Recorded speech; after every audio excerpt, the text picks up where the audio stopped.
Yeah. All right, everybody. Welcome to the latest episode of the Middle-Aged Metalhead. Today's topic is the greatest albums of the decade so far. So we're looking at everyone's favorite picks from the year 2020 to 2024. And as usual, we've got a bunch of guests online with us. So Abhishek Sen, PR guru and reservoir of knowledge for all things black metal. Varun, resident historian, Youngblood, immaculate sense in immaculate taste in metal. Paul, another Youngblood guitarist, and currently about to head into university. Lakshman, our resident king of hot takes and hater of Gorguts. Anirudh Golapuri, vocalist for Bloodkill. Shots fired already. And Anirudh Golapuri, vocalist for Bloodkill, Kill the King, Ifrit, yoga practitioner, lawyer. So if we say some really outlandish shit, that's why he's on the show with us. And Vikram, Okay.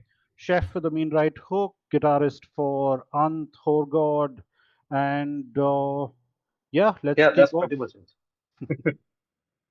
So let's start off with Abhi. What was the last album you heard? So what I'm doing currently is I'm just going through the entire roster of Mr. House. So they are, I think, they're based out of Switzerland, and essentially they are kind of like the Black Order, and essentially what they used to do.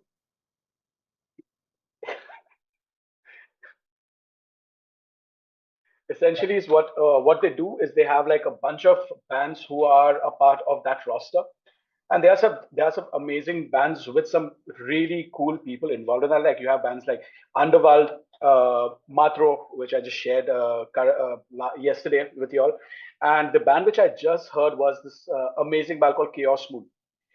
These guys are essentially they are a USBM band. They're based out of Nashville, I think, and they have 4 albums out.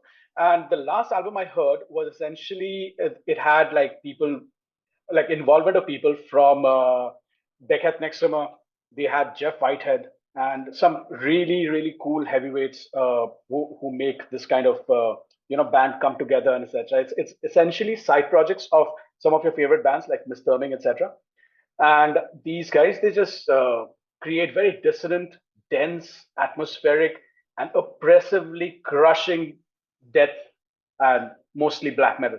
So if you're into that kind of shit, if you like stuff like Titan Blood and some of the bands that we're going to speak about today, that is one label, or rather a bunch of bands you definitely owe it to yourself to check it out.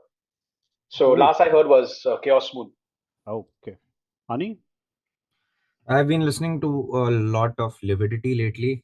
I think that the last album, Perseverance, I just got recently courtesy of Mr. Vikram Bhatt, and that album is a slapper, first off.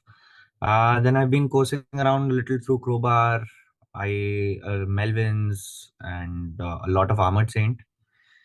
Just basically going through all the old records because I was scrambling to find like 3 records from this decade because most of my favorite records are from the past decade. So this was a hassle. But yeah, a lot of that stuff. Cool. Ford?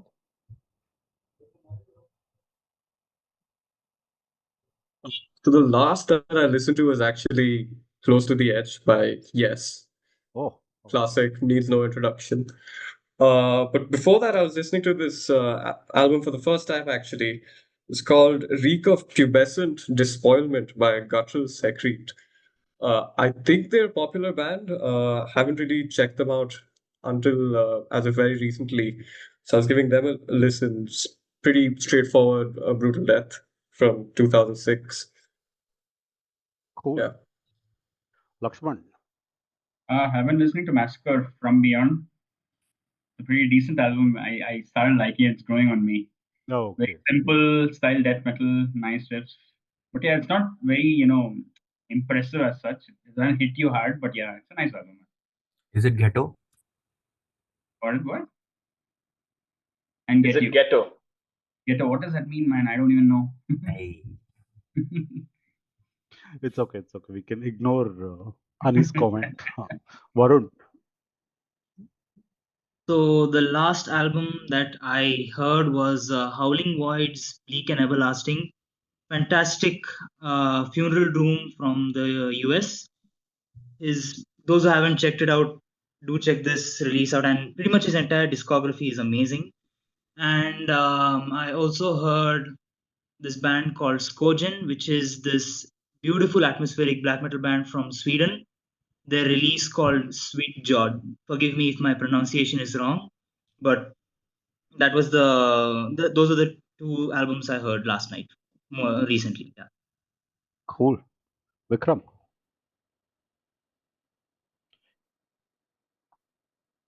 You're on mute.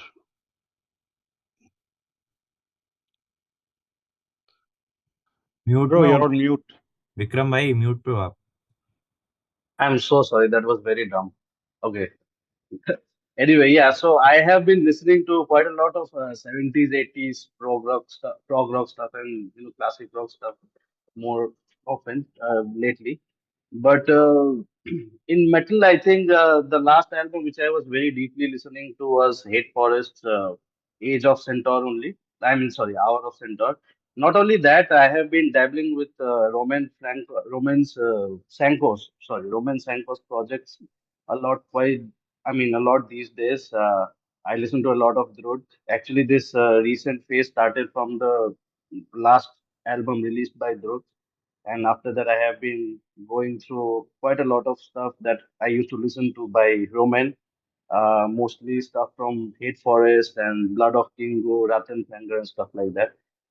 So, and that is, yeah, I would say Hour of Centaur is something that I have been listening to quite a lot recently, because there's also this thing that I really want to dwell myself into the last album, that is Against All Odds. But I think I haven't done proper justification to Hour of Centaur. I haven't heard it as much as I want to, so that I'm I I feel prepared to go on to the next album. So yeah, that's what Hour of Centaur it is for me lately. Cool.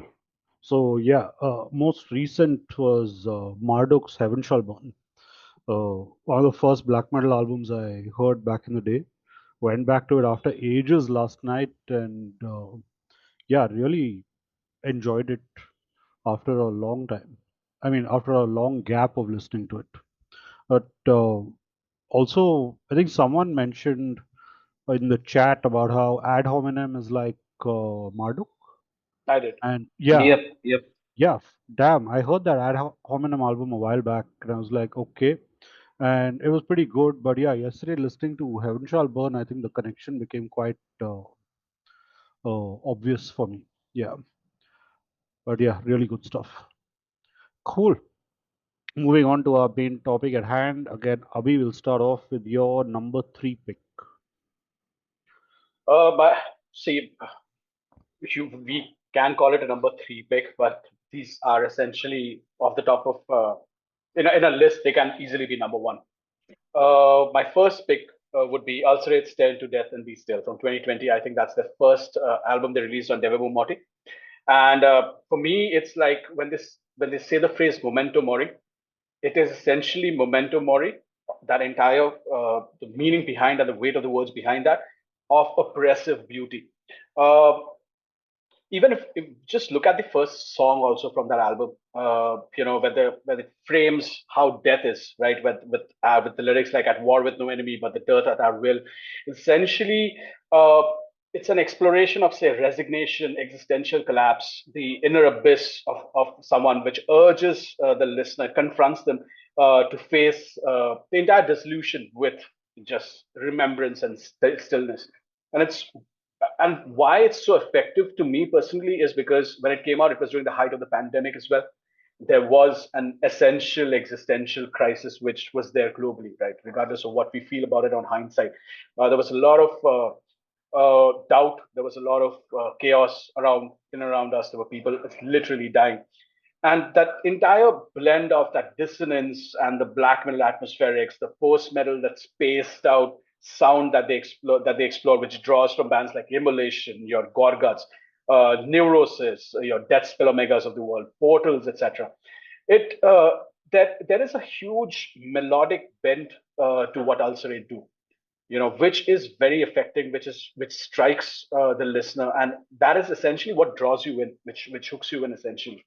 There is a very melodic death doom ethos, which drives from bands like My Dying Bride, Catatonia, especially in songs like Visceral Lens, or even the title track which I mentioned, which balances the core brutality against what they're trying to achieve. Because with Ulcerate and even with the latter day Gorguts, there is that inherent spaciness which is there in the music. Everything rests, and then it just hits you like a wave, which I think is just next level. Because for me, this is representation of Ulcerate reaching the apex of what their sound was, and then it completely collapsing under its own weight, and then it giving birth to a new direction with Cutting the Throat of God.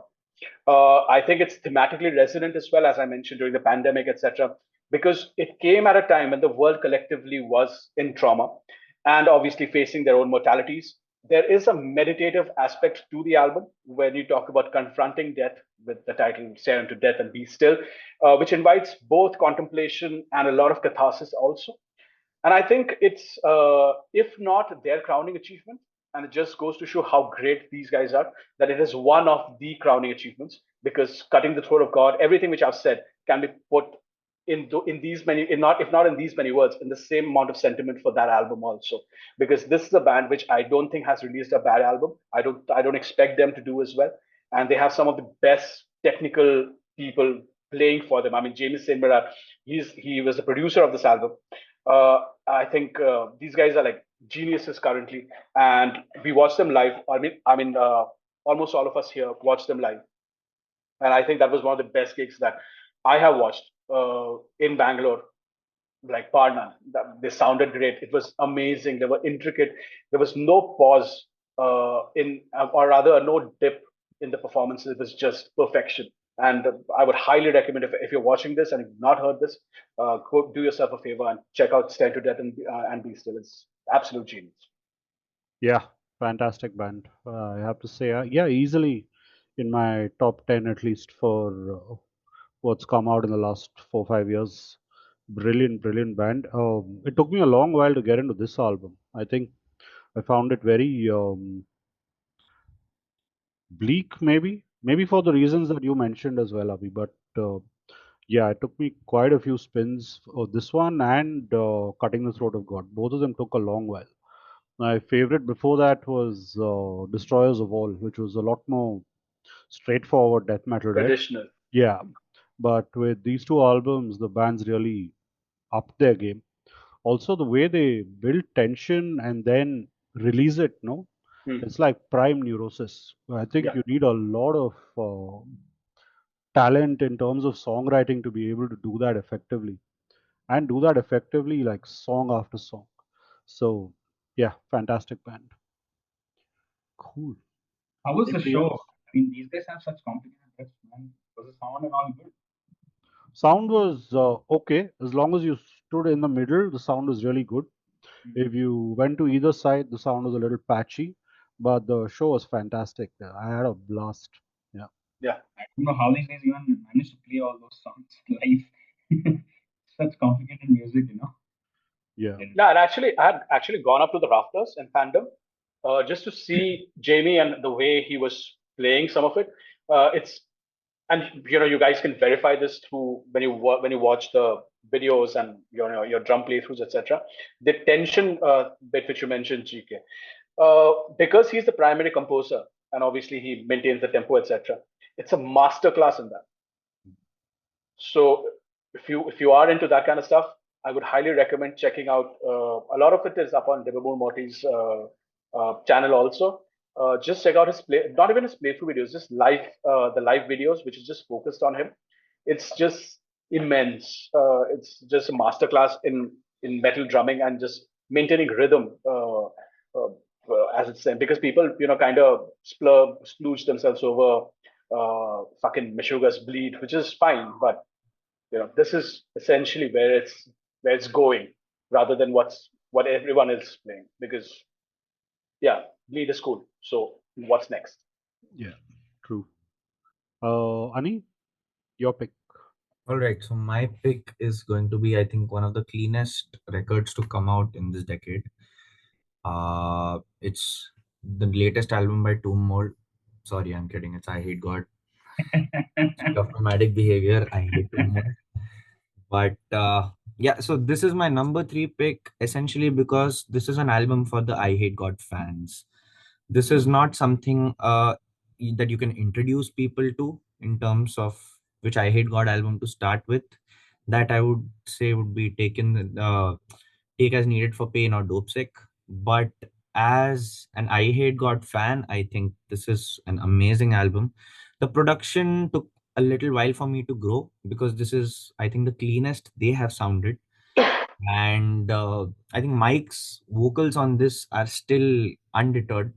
The lyrics are a little more legible, but it still has that nihilistic and very misanthropic sort of feel to it, which I dig. Very consistent from front to back, and there are some punky cuts also, like the Outer Banks, which just kind of takes over in the second half, which I really enjoy. So I think as this is a fan favorite album from what I would say, but this is something that I've been spinning quite regularly since the time of release, which is why it's my number 3 pick. Cool. I actually don't remember that album at all. What was it called? History of Nomadic Behavior. Okay. Cool. No, I think, are we going around the room or we just Yeah. jump in? Jump in. No, I think this is also where a lot of the blues influences come in, right? Because there is, I mean, you have Jimmy Power and all of these guys. These guys worship the Delta blues and obviously Sabbath and stuff like that. So I think this is also an album where Bauer sounds extremely powerful, and I really love the guy. He's essentially my favorite member out of that entire Nola clique. He's a really cool guy, really down to earth. And the production, even when I heard it for the first time, that grit was not there. Some people call it tame and a little thin and stuff like that, but it's definitely an album which grows on you rather than solid grower. Yeah, it's a grower. It's essentially the heroin of their albums rather than the cocaine of their previous releases. Because I remember when I first heard this album, I was like, what the fuck is this? Like, why is Eyehategod so clean all of a sudden? Because you're coming off of the back of the self-titled album or Confederacy of Ruined Lives, right? In terms of the albums. And then this is very, very like clean and polished by their standards. But then it really grows on you. And the other thing is that this is, I think, the first album with as a 4-piece, and Lackey's is not there anymore. It's Aaron Hill on the drums, so it feels very different. While he still has the same spirit as Lackey's, but it's not the Eyehategod of the old. I just feel that from this point onwards, they are gonna go into newer directions also, which is a little too late, I feel, but there's still some chance. No, I also feel that has to do with the fact that these guys are all clean now. You know, they're not drugged up anymore. So yeah, this also was in a very turbulent time, right? Mike Nine had the whole liver scene, and then a lot of issues that happened. So so that's the connecting thread, I would say, between Ulcerate and Eyehategod. Apart from the fact that these are both badass albums, is that going through lived trauma, and channeling that, be it through soulful, very blues-inspired Delta sludge, or through spaced out death metal. And that's kind of been Eyehategod's like modus operandi as well, right? Because self-titled was marred with Joey's death, and then other albums were there, whether it was affected by the whole Katrina situation. The band has just powered on. So this has always been there. So as long as I think they are in a very shit situation, we are gonna get good albums. What a guy. It's a shitty thing to say. Well. Cool. That way you need to be a murderer to play black metal, bro. Let's go. No, you need to be a murderer to play good black metal. Or dungeon synth, apparently. Dungeon synth, really? Okay. No, man. I don't know, because I've heard. You just heard the word dungeon and thought this I've always come across people who say Wag's work is called dungeon synth. So I'm like, maybe, I guess, because he was in a prison cell when he wrote those albums. I don't know. Nice. That's not my territory really, but I've only heard Dungeon Synth whenever watched. Dungeon synth is again like for me, it's like jazz. When you mix it with something great, it's great. But Dungeon just synth is listening, atmospheric. you keep Actually. fucking like doing that keyboard and all of that, getting that very 80s vampire vibe just doesn't work with me. I just feel like it's made by some lonely guy in his mom's basement. No, yeah. Hardcore, basically. Yeah. But isn't it more of atmospheric? Well, whatever dungeon synth I have heard, it's It very is. much It is. It is. to It builds. atmospheric Yeah. It's stuff. it's a resultant of atmospheric black metal and atmospheric music, essentially. But Yeah, the lead because- instrument instead of the guitar, it's essentially Yeah. the fucking keyboard. That's about it. Understand this Because whole the thing has first been time, started I by a mean, guy who knows absolutely nothing about Dungeon Synth. Okay, I'm just riffing off of what Warg may have made. yeah, because if you hear the word dungeon synth, I was not aware of the genre itself in the beginning. When I heard the word dungeon synth, automatically in my mind it clicked something very vicious, something very cathartic, like dungeon. It's talking about dungeon, so naturally I had that sort of expectation. But when I actually heard dungeons in music, it was quite opposite to what I had actually thought of that genre to be. So yeah, that's what has happened with me for Dungeon Syndrome. It was quite contrasting to what it actually seems like. Yeah. True. Like black metal. Bro, did you take your complaint today? Or did you miss it? Don't talk like this, man. Anyway, yeah, let's go. Okay, quickly moving on now. Fawad, your number 3 pick. Yeah. So my picks are actually very similar to Abhishek's, and obviously, as a much younger fan, I've been exposed more to the 2020s and the music that it has to offer. So it's really difficult making a pick. And honestly, in terms of my favorites, they would also have to be Ulcerate, both the 2024 album and 2020. But for the sake of diversity and to pick something else and probably highlight something a little less known, I've gone with Suffering Hour and Malthusian's split called Time's Withering Shadows. Obviously, both kind of stalwarts of dissonant death metal. Malthusian have been around for a while. I think Suffering Hour is relatively more recent. So the first side of the split starts with Malthusian super oppressive atmosphere that they begin with. So they go along the lines of playing similar stuff to which Portal would play, or some slower sections of older Imperial Triumphant. I think you can also draw a parallel with this band called Primitive Man. I haven't heard too much of their music, but I've heard they're known for like having a very dense, heavy atmosphere. The instrumentation on the Malthusian side is slightly lesser, although it is prevalent. It's definitely the atmosphere that they're going for that takes the lead. And then when you switch to the Suffering Hour side of it, it really slows down. It actually starts off with an acoustic section, uh, and then it builds into these dissonant riffs. What's interesting about these bands, Ulcerate and Suffering Hour, is although I love both, uh, and although both are dissonant bands, there's quite a distinction in their sound where you notice that Suffering Hour is a little more technical, and you'll notice that when you listen to their riffs, they sound a little more spaced out as opposed to this kind of ethereal wall of sound that Ulcerate has. The post metal elements that they bring, where everything it sounds like a stream just flowing, switching between different chords and dissonant sounds. Whereas Suffering Hour, I think it's closer to maybe the likes of earlier Ulcerate or Deathspell Omega, where it sounds a little more clunky, a little rawer. But at the same time, they have very elegant riffing. In fact, they even have a banjo solo on one of their songs, which I think bands like I think Take have done before on their song Mir or something like that. But it's quite different. They take a slower approach, very elegant riffs. The Malthusian side sounds like you're just spiraling, very similar to the kind of stuff, the atmosphere that Portal creates. But Suffering Hour just switches to this really ethereal soundscape, still very dissonant, really heavy, technical to some extent. But yeah, just amazing stuff. Fans of Ulcerate, especially earlier Ulcerate, Gorguts, etc., will have a treat listening to this split. Cool. Yeah, I really liked Suffering Hour's Cyclic Reckoning, but I haven't heard the split yet. Cool, something to check out.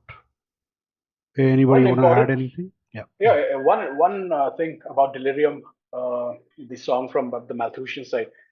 What do you have anything against Primordial?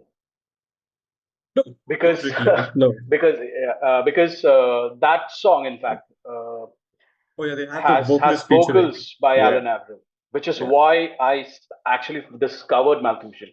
And it's insane. Like I think it's a complementary yet very contrasting split, because Malthusian is just brutality. It's nightmarish. It's something which, like you mentioned, portals or something like even Gnaw Their Tongues, or something like a Death Spell Omega kind of a vibe, that you would get, which it's just nightmare, brutality, and Suffering Hour is more psychedelic. It's it just redefines. There's a lot of dynamics in play, and I think it's just a showcase of where modern extreme metal is. When people say that modern extreme metal is dying, or it's not as innovative as it used to be back in the 90s and early 2000s. This is one of the splits which people should be checking out to figure out where we're at currently, because it's, like I said, it's just two sides of extreme metal uniting, and it just feels the right thing to listen to, because from the outset they are like two completely different bands coming together for absolutely no reason. But that is something which just works. Yeah, and I think Malthusian's side on this particular split LP is quite different from some of their other stuff. So like their first demo is a little more, coherent, a little easier to understand, pick up on the riffs. Maybe a little more similar to what Ulcerate plays now.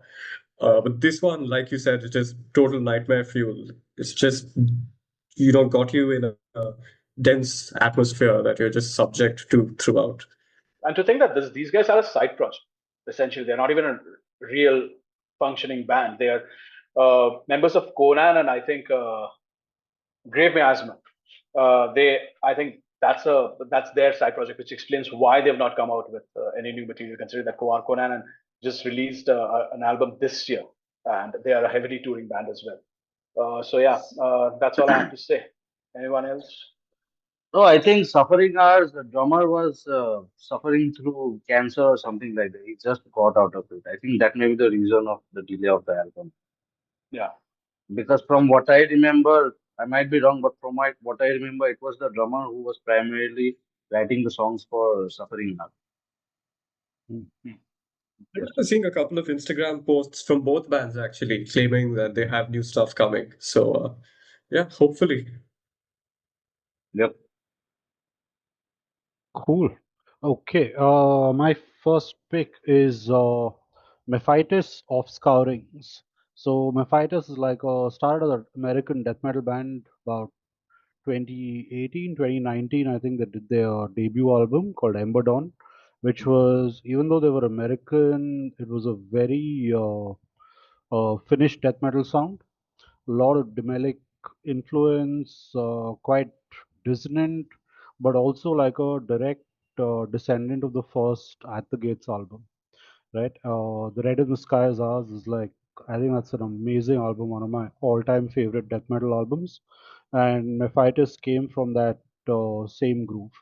And then their second album, Offscourings, this came out in 22, and it just took everything to the next level, at least as far as I'm concerned. Still very underground, but if you've never heard this band, check out the song called The Witherways. It starts off with a dissonant Voivodian riff, almost thrashy, but very modern, like modern Voivod. And then before you can even tell, it somehow transitions into a kind of dissection riff, but dissonant at the same time, and melodic. And the song just goes through so many different moods that it's just a masterclass in songwriting. and the entire album is like that. I mean, Mefitis is a band that, for me, there's no other band currently in death metal that sounds like them. Very unique, maybe a little difficult to get into and a grower, but yeah, a band that a lot more people should be aware of.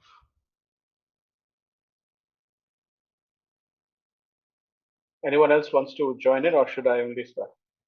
Yeah, go for it. Honestly, so sorry to cut you off. I checked it out because you were compiling the list of which bands that we'll be covering, and I was just blown away by it because I think the song structures there's are like it's unpredictable in a way, because you are expecting it to go in a certain direction, then it suddenly switches without it being very jarring. It just continues in a nice way, which I felt was very interesting because not a lot of bands today are able to do that properly. Ulcerate notwithstanding, I guess. But this entire a lot of bands just try and fail, or they sound like their music is made by AI, just inputting death metal mixed with so and so, or certain elements mixed with so and so. This sounds very seamless, which I found was very interesting. So for me, this has, I think, become an album which I'm starting to spin a little more frequently. So thanks for that, I guess. Cool. I think death metal from its outset tends to be more. I don't know.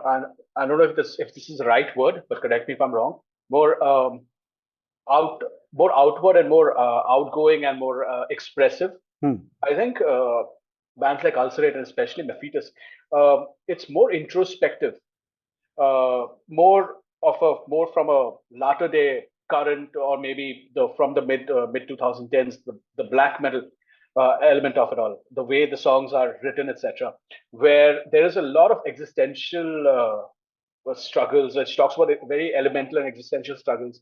The personal issues are brought into space, because current death metal, if you ask me, most of the bands which are there are regressing to the fact. Sorry, Faizan, are regressing to the fact, to that caricaturish, horrific, fucking nonsensical lyricism. That is not what someone who is trying to see the genre grow wants to do. You have to explore more. So that is, I think, these bands are what they're doing differently. Because bands like fucking Gruesome and all, they like really irritate me because they are not doing anything which has not been done before, and the stuff which has been done before, you will never be able to do it. So why do it in the first place? But anyway, I think stuff like Cosmodrome. There's a song here. I think it's on this album, right? JK, if I'm not mistaken. Yeah. Cosmodrome and Castling in Sediment, etc. There is a lot of, and this might interest you, Vikram. There is a lot of dissection here, dissection style riffing. There is a lot of Emperor here. Advocates to mention ho chuke hain. There's a lot of Coroner here as well. So there is a lot of black metal elements which are brought, and the stuff which we tend to gravitate towards, the more melodic, more esoteric, the dark occult shit. I think there is a lot that aesthetic which merges dark black metal, death metal, and even a little bit of doom under one umbrella, and makes it a very cerebral album to listen to. So I would highly recommend checking out Mefitis. It's a tremendous album.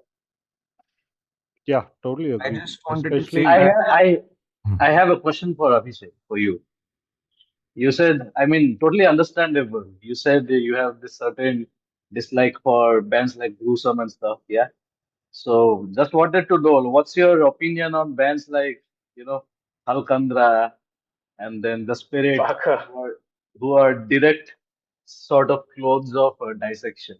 What do you think about these bands? Yeah, so see, Thulacandra and all, I think I had, in the group, I had mentioned Thulacandra as the KL Rahul of black metal. Oh, I'm sorry, I'm illiterate when it comes to cricket. So essentially what KL Rahul is he has been a promising player for a decade. So that way. So Thulacandra has been a promising band since their existence. So but they haven't. What I'm trying to say is there is no novelty in their music. They are not pushing any sort of boundaries, playing in a genre which is essentially designed to be extreme and to push boundaries. You know what I mean? Yeah, makes sense. But then, I mean, the guy behind Thulacandra, who's also the guy behind Obscura, I mean, he has openly said that Thulacandra is direct continuation of Dissection, basically. People are delusional. Like I can say I am Cliff Burton reborn. That doesn't make it. No, he can say whatever he wants. Where is the proof? Is in the pudding, and your pudding is essentially Yeah. a 2-day-old halwa. So I mean, I personally wouldn't look forward to Thulacandra as much as I would look forward to any other band who's probably doing something different. I have some sort of interest. But again, I don't mind checking, I mean, listening to these bands once in a while. For me, yeah, it's exactly. more of like, for me, it's more of like if Dissection had continued, probably this sort of music. I mean, I'm very, very sure since John Notpete was a, premium legendary level of songwriter, he would have written much more, Yeah, more grand, more mature songs than this. Thalkanda is excellent. I mean, it's good, but it's nothing new. It just sorts of fills the void which which you look forward to when you want to listen to some dissection apart from the three albums basically. yeah. So for a short period of time, it gives you that little feel of that, but That that's about dopamine, it. Nothing that more than dopamine that. thing. Yeah, for me, these Yeah, guys, I yeah, put them. I call them the Instagram reels of black metal, where you have nothing to do. You fucking just scroll that shit, play a couple of songs, and that's about it. Because they won't give you any sort of gratification. You know what I mean? So I'm looking to get gratification.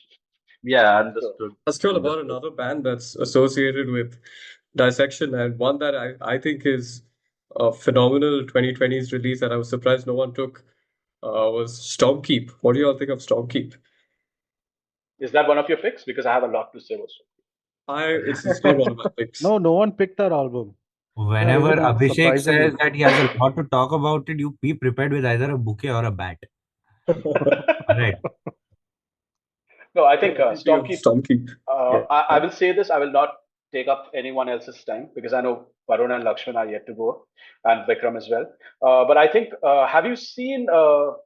Everyone here knows how much I like Lord of the Rings and stuff like that. That scene where Galadriel actually is offered the ring in Fellowship of the Ring, and then she shows a vision to Frodo as to how terrible things might be. That scene captures, in a sense, what Stormkeep's music sounds like. It is epic. It is. It takes you. It sweeps you up. It is grand. It tells a fantastic story about wars and battles, and all steeped into a lot of Middle Earth mythos. It's just stuff which just harkens and has a very strong emotive imagery with a very very strong emotional and melodic core. It's definitely a band way up high in my checkout list. Every time I want to listen to any sort of black metal, that's like comfort food. Tremendous band. Yeah, really good band. Cool. Okay, who's next? Lakshman. So, black metal band called Aara. Your voice is not clear, da. But now, hello, good. So there's this black metal band called Aara. Have you guys heard of it? I don't know if I'm pronouncing that right. Yeah. Yeah. So their album Triade, I think it's called Triade. I don't remember the exact name. So Triade 2 is the one. They have on Triade 1 as well, I guess. So that album has a lot of Indian vocals and all, like Indian style vocals at least, and a lot of very oriental flavor to it. So that album was awesome. I got a vinyl from Bridge, I think.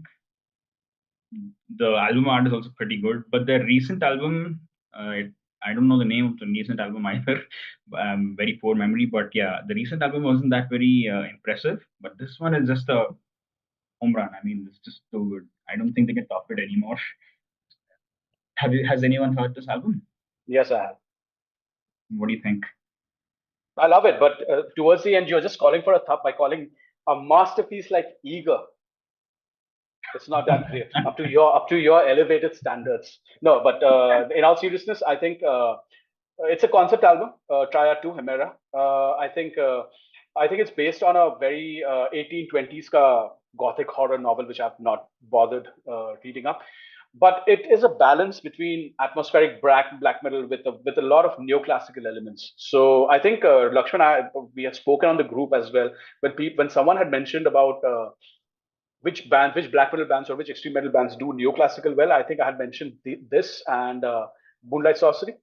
I think this also does not as extreme as Moonlight Sorcery, but it does that. It combines a lot of progressive structural dynamics. There's a lot of great vocal work at play here. I think there's a song here called Phantasmagoria, which opens like it's a lot of give and take. There's a lot of atmosphere before it goes like very atmospheric yet very brutal. I think they're done with this trilogy of sort. But moving on to their newest album, which is Eager, which talks about people dying on hills. It is just essentially that.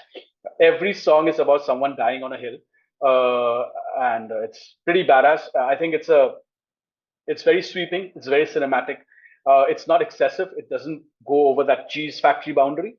And if you like stuff with which is steeped in literature and stuff like I do, and also a lot of progression, I think this is something which is very accessible, something which is very cerebral again, and something which will just scratch that itch essentially. Cool. Where are you from? I think they're from Switzerland. Oh, okay. Their side project is a band which I had recommended to Vikram, and he hated it for some reason. But there's a band called Modern Rights. It's a very industrial coded black metal. I think you guys should, if you like synth and stuff like that, you will love it. It was one of my favorite albums of last year. Tremendous album. It's called Modern Rights. Modern Rights. I already feel like a peasant. The album names that you guys are taking, all so technical, so in depth, so many things to talk about, and probably the album that I'll come up will be something like what Marduk. Straightforward, simple. I'm just wondering about that. Marduk, and that's why Marduk. I'm just saying for example, like I don't want to disclose the band name, but I mentioned it on the group chat.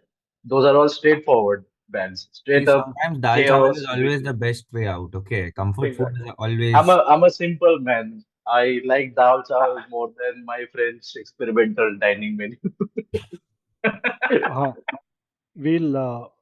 We'll confirm that when I start talking about my number one pick and what you have to say about that. Cheers, gentlemen. Oh, cheers, bro, Koda. Yes, it is. Again from the monetization, no? Congratulations.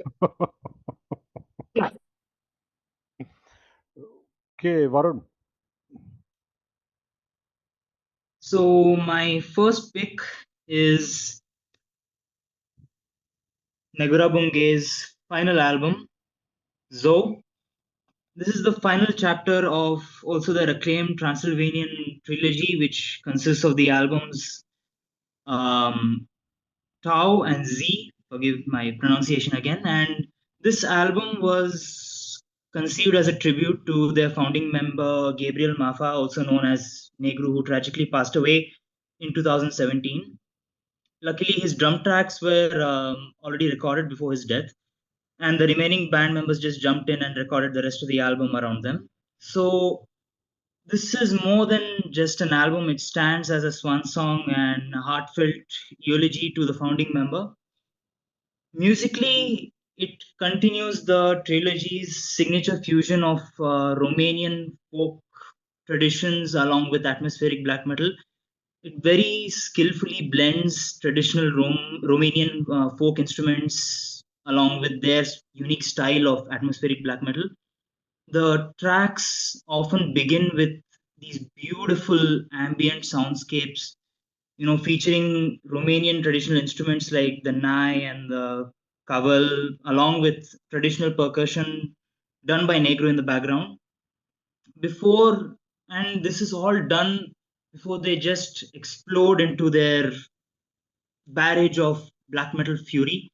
And the opening track, Brad, is this 15-minute epic song, which starts off with beautiful, lush flute how do I put this?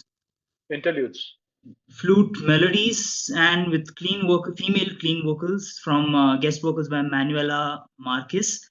And then it just kicks off into these full-on fast-paced black metal with savage screams, and it's just amazing. It just engulfs you completely, and it has such an immersive atmosphere, this entire album. And few listeners might find the repetitive pattern of the ambient build-up a bit boring, but I personally feel it enhances the ritualistic and organic nature of this album. And while listening to this album or pretty much any Negură Bunget album, I picture myself through a mist-covered forest, or maybe being part of a long-forgotten pagan ritual, something like that. And when compared to the previous two albums, Tau and Z, which are a lot more aggressive and experimental, and like it has this almost confrontational harshness to it, but Zoe, on the other hand, is a lot more melodic, clean, and polished, and it focuses a lot more mainly on harmonious integration compared to the previous albums or pretty much any Negură Bunget album. Like, this is so smooth and it just flows like, a stream. And it's an uncompromising tribute to Negru's vision, which was a fusion of pagan folklore and black metal that just doesn't fail to transport you into one of Romania's misty forests. And forgive me, my Romanian is not too good. I'm not able to pronounce these tracks. But for those who haven't checked this out, this is a must listen. And this is not just the end of the band's trilogy or let's say career. It's also the final gift from one of the bands that heavily helped shape the folk black metal scene. So that's my first pick. Cool. Yeah, absolutely. Killer band, killer album. And I think you've captured their essence quite beautifully. Yes. Super. Nice pick. I Anybody think want when to he add anything? brought up the point about like being in the mist, I think that summed up precisely how that album sounds. One of my favorite albums of all time is it's very difficult to pronounce because it's some Bavarian dialect. It's called like Hoagast or something like that by Lunar Aurora. And Oh, I think that really reminds me of this. I think a lot of Umfeld tracks as well, especially the interludes of ambience and those sounds of nature and farms. Although I think musically they are a lot more triumphant and melodic. yeah. I Some personally bands felt do that. Umfeld was a lot more, let's say, more aggressive, I felt, compared to Negură Bunget. Yeah, way more melodic. Like Yeah, Negură Bunget definitely has an atmospheric, like very melancholic, yeah, somber kind of really, vibe. really smooth stuff. Amazing. Yeah, Yeah, stellar yeah. stuff. I think even Abhishek pointed out yesterday, he sent this photo of the guy in the mist and Yeah. said that's how a person feels while listening to Negură Bunget. Dude, that was a screenshot from the latest Nosferatu movie, which is Oh, essentially, that is essentially how you feel. Lost in the yeah, forest and all of that. I think there's a song called Taucha Din Care here, which starts off with it's atmospheric. It has like that sulam, that percussion and all, with yeah, Negru yeah, doing yeah. his thing, It's the and all it's of the a sudden closing you're track. hit. And all of a sudden you're hit with like this flute solo which comes out of nowhere. It's like a slap in the face. Like what the fuck is going on? And that is like, I think the brilliance of this album, because it is an album which just listening to you all, how many genres have you guys rattled off? This is an album which is one of the rare albums where people say like this transcends genres. This album actually does, because it reconciles your atmospheric black metal, you have your folk metal, you have your traditional black metal, you have your world music kind of thing, you have a bits of electronica in here as well. So it is a well and truly, for some reason, very criminally overlooked album also. Highly recommend these guys. Highly recommend bands like Oranzi Pazuzu as well. Though not even in the same realm of sounds, but in the same mindscape. So definitely go ahead and check these guys out. Anyone else? Yeah, cool. Vikram. Yep, coming to my present choice for best albums from 2020 to 2025. Actually, there are a lot of bands that I feel that I cannot remember right now, but those will definitely be the ones I would, in conscious mind, choose among my top three. But on top of my head right now, which is coming, one of the bands that is coming right now is Concrete Winds that we have just discussed on the WhatsApp group. Now, this band is nothing like what you guys have discussed till now. It is not very innovative, not very technical, not very has depth and stuff like that. But I still love this album because, as I said, I'm a simple man. I like a lot of chaotic music, straight up chaotic, which breaks your bones, blows your brains out, kind of chaotic music. I love that shit. But yeah, there are a lot of albums, bands which are coming out, which are trying to emulate the early Angel Cop sound and trying to make it more stronger by going more extreme and stuff like that. But lot of times, what happens is in when you are running behind extremity, you lose out a lot of essence of the music, things like hooks, things like riffs, and stuff like that, which I didn't find the same case with Concrete Winds, as though it's very extreme, very chaotic. I seem to have found some structures underlying beneath the entire chaos of the album. I have also found riffs which are memorable, which stuck with me. So that way, this album definitely stands out for me. I mean, first time when you listen to it, many of us will probably think, oh, is our speakers malfunctioning or stuff like that. It's that chaotic. And most of you probably know that this band came out of the ashes of this band called Borum, which were again they themselves were no stranger to brutality basically. So Concrete Winds took the same template and sort of scaled it into a much more bigger level. And yeah, this album I feel is like any other in early Angel Cop sounding sort of that sort of album. It's not for the weak at all. There's some sort of wow, what do you say? There's no interlude in it. There's no intro in it. There's no space to breathe throughout the album, and it's just 25 minutes of album. That's about it. And sonically, if you think about it, it's more of early Angel Cops mixed with, let's say, bands like Sadistic Execution, Visual Wanderlust, and stuff like that. It's pretty chaotic, but yeah, that's what. Like the one thing which makes it stand out for me are the riffs and certain hooks that I have found out while listening to the albums after multiple listens. So yeah, that way it definitely stands out for me. I love this album. Yeah, Yeah, cool. that's about it. Anybody has anything to say about this album? Yeah, Very I really like this band and this album.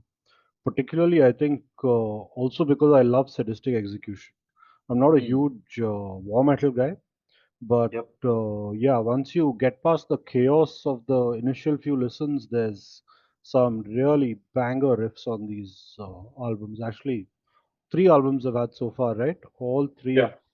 have had some really memorable songs on them, which I Hmm. find to be quite rare for modern war metal bands.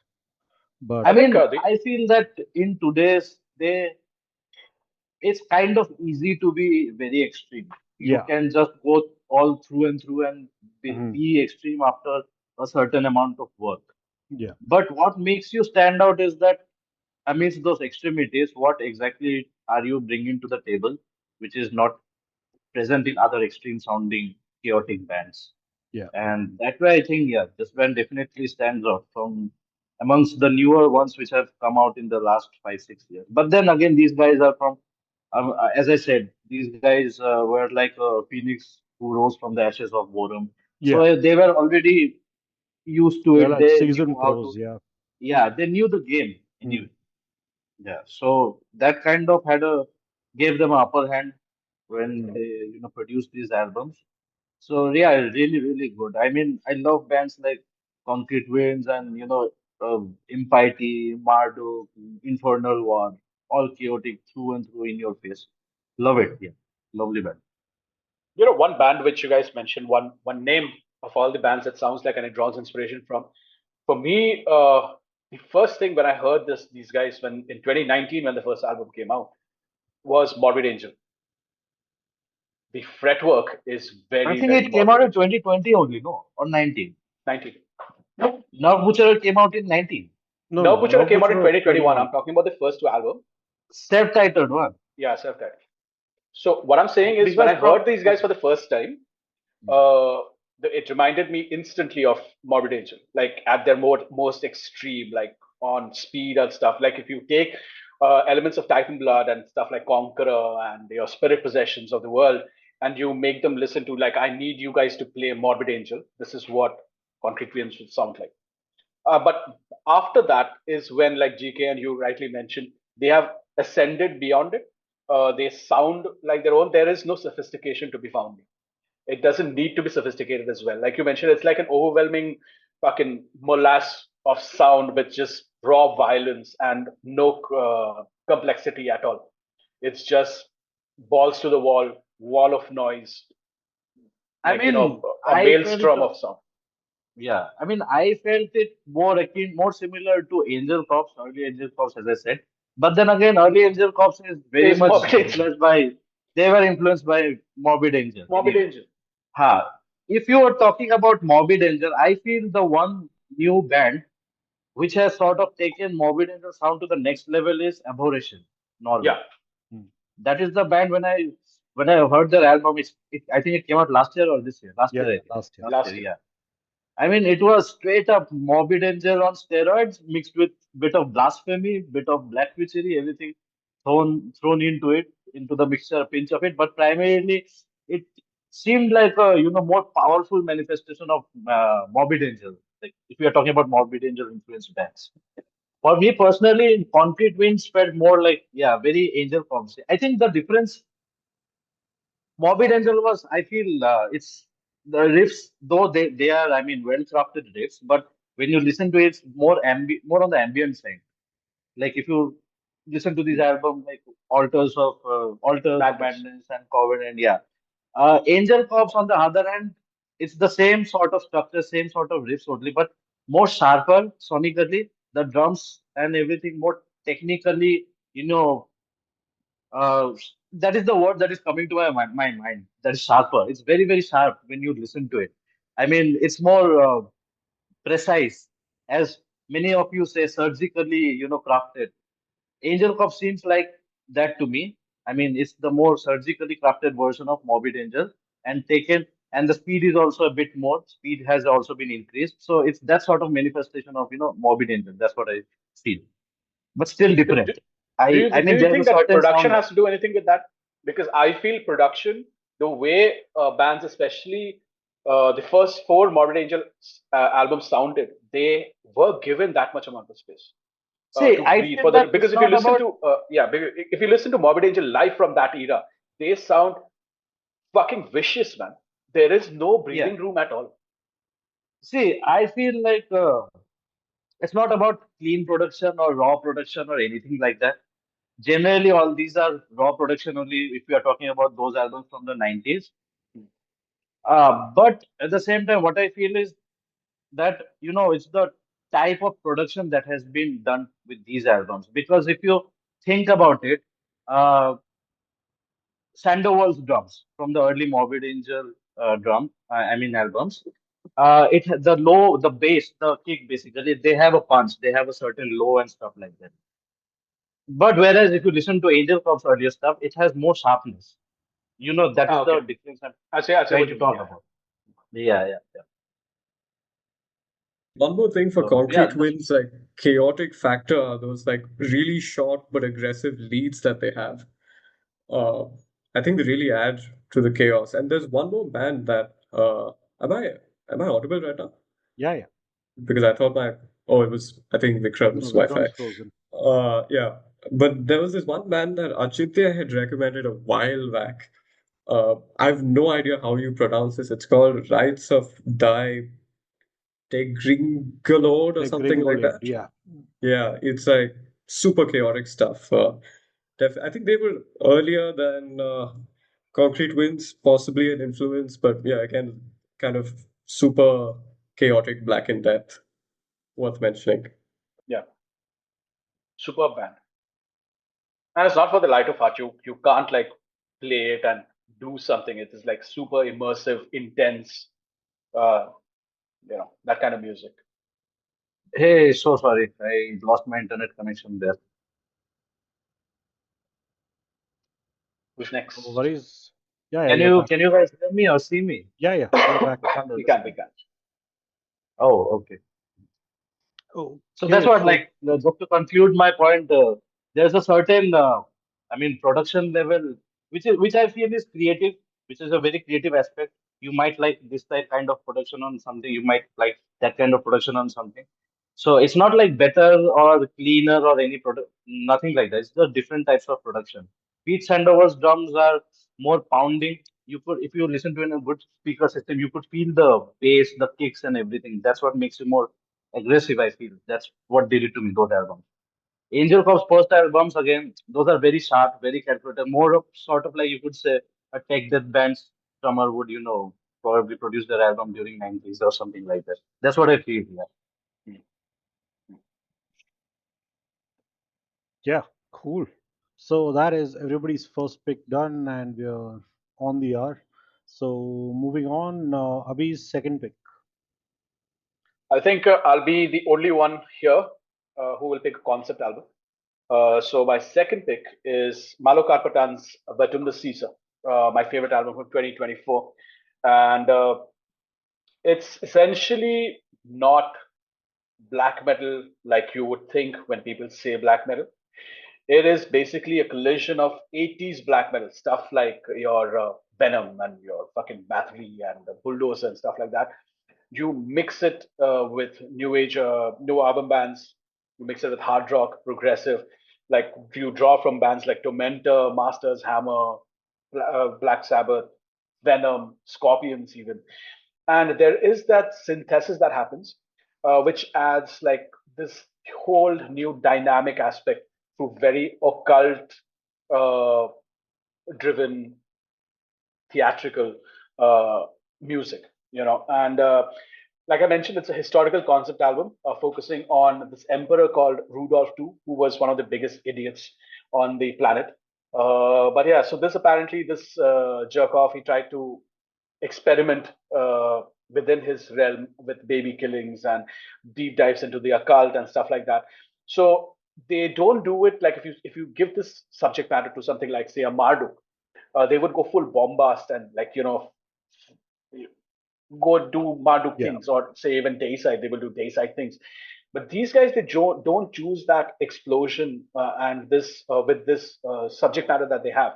What they do is they make it very esoteric, make it very atmospheric, and it's the lyrics also. Obviously, I don't speak Slovakian, but the rare English words that they are very arcane in nature. In fact, even if you don't understand the language, it's very arcane in the way they're phrased, the lyrics, the way they are sang, And there is a semblance of spirituality as well, because I'm assuming what they're doing is they're actually chanting rituals over the music.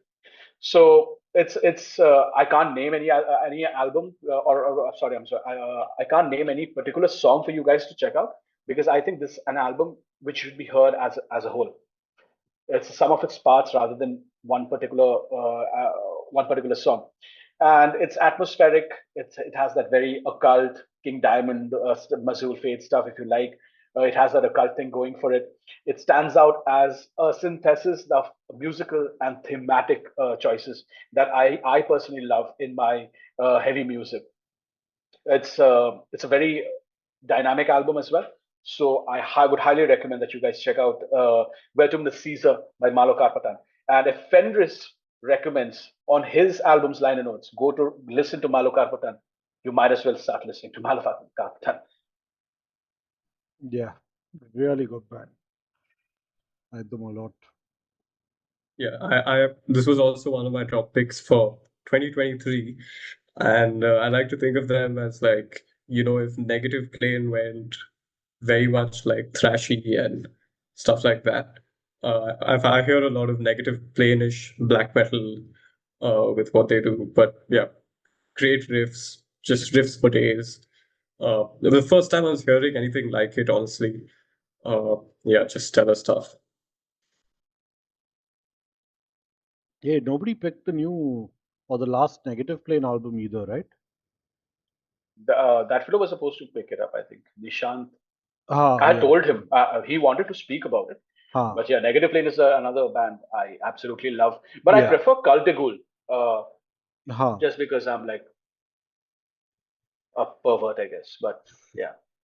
The thing with them is But like Cultigul is they've got like insane. a really eerie atmosphere, but like for some Yeah. reason I don't really enjoy their music the same way I would with like Negative Plane. Like Negative Plane has riffs and melodicism.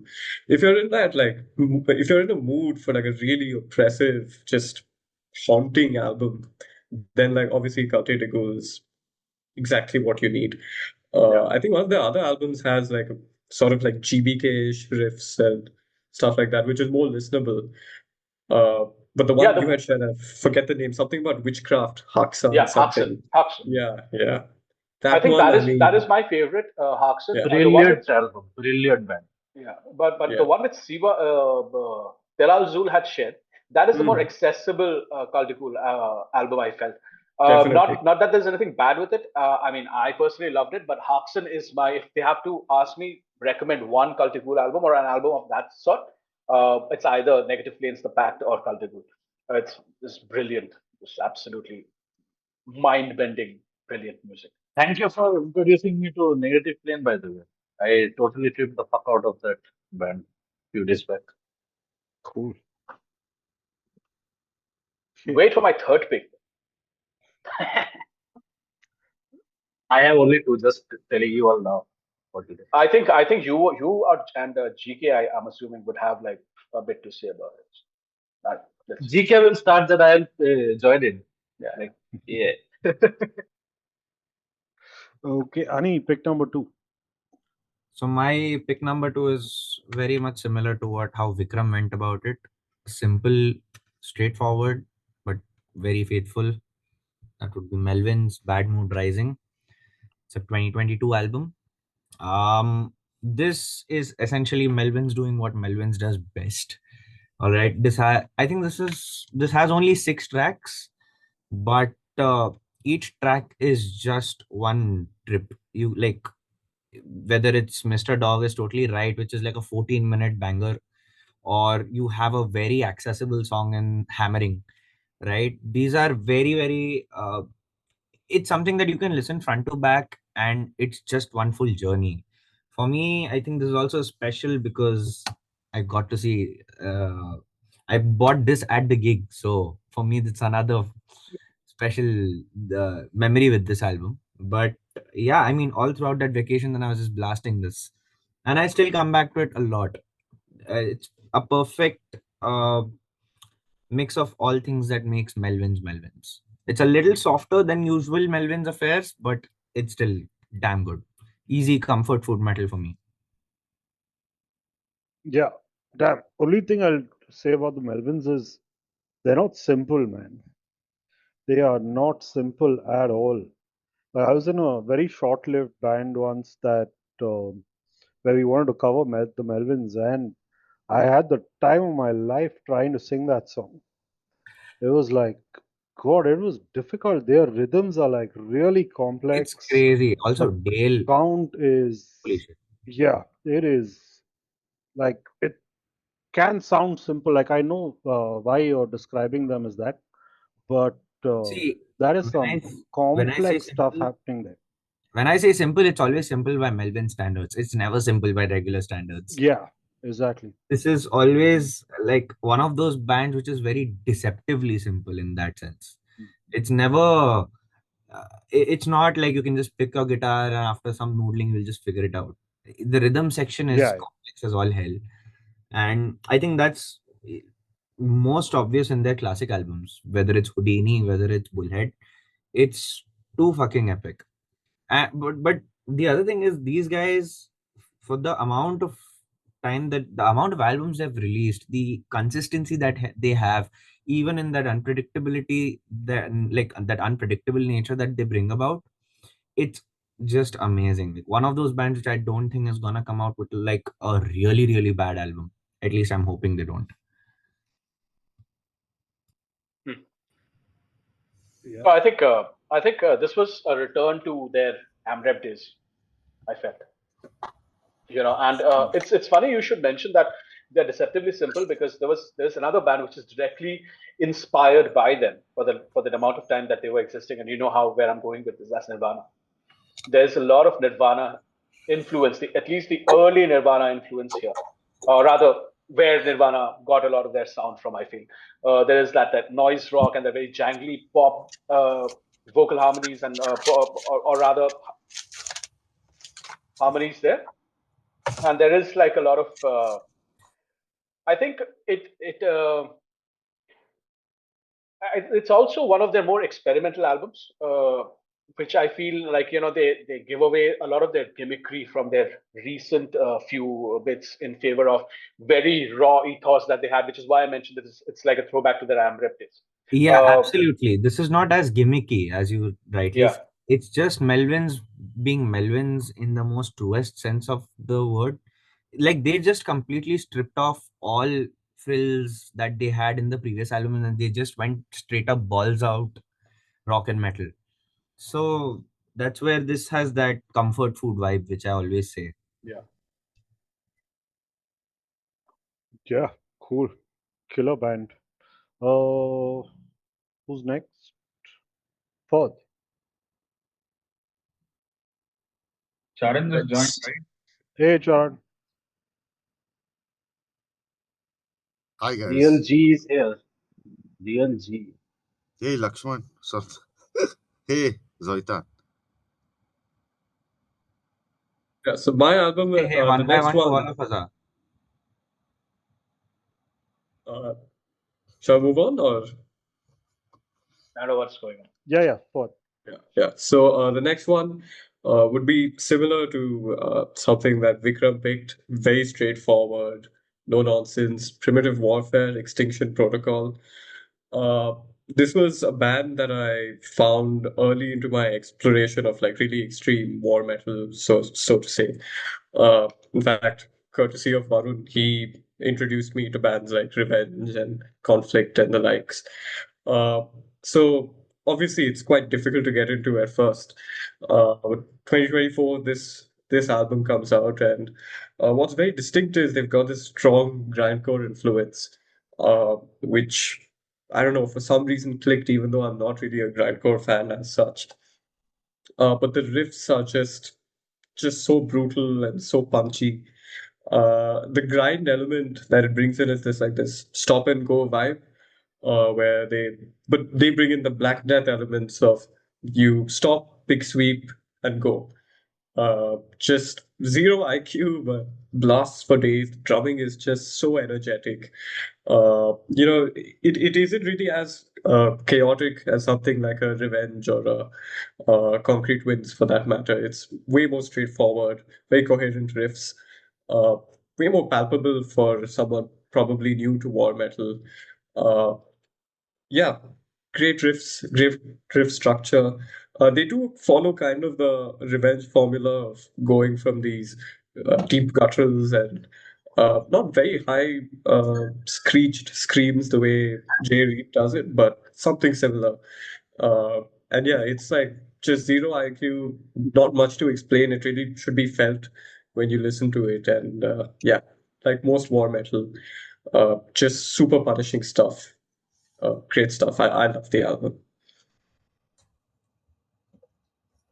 I don't know if zero IQ, like most war metal, is a compliment or Well, something we should all look forward to. I mean, you could. I Honestly, definitely look forward to that. sorry.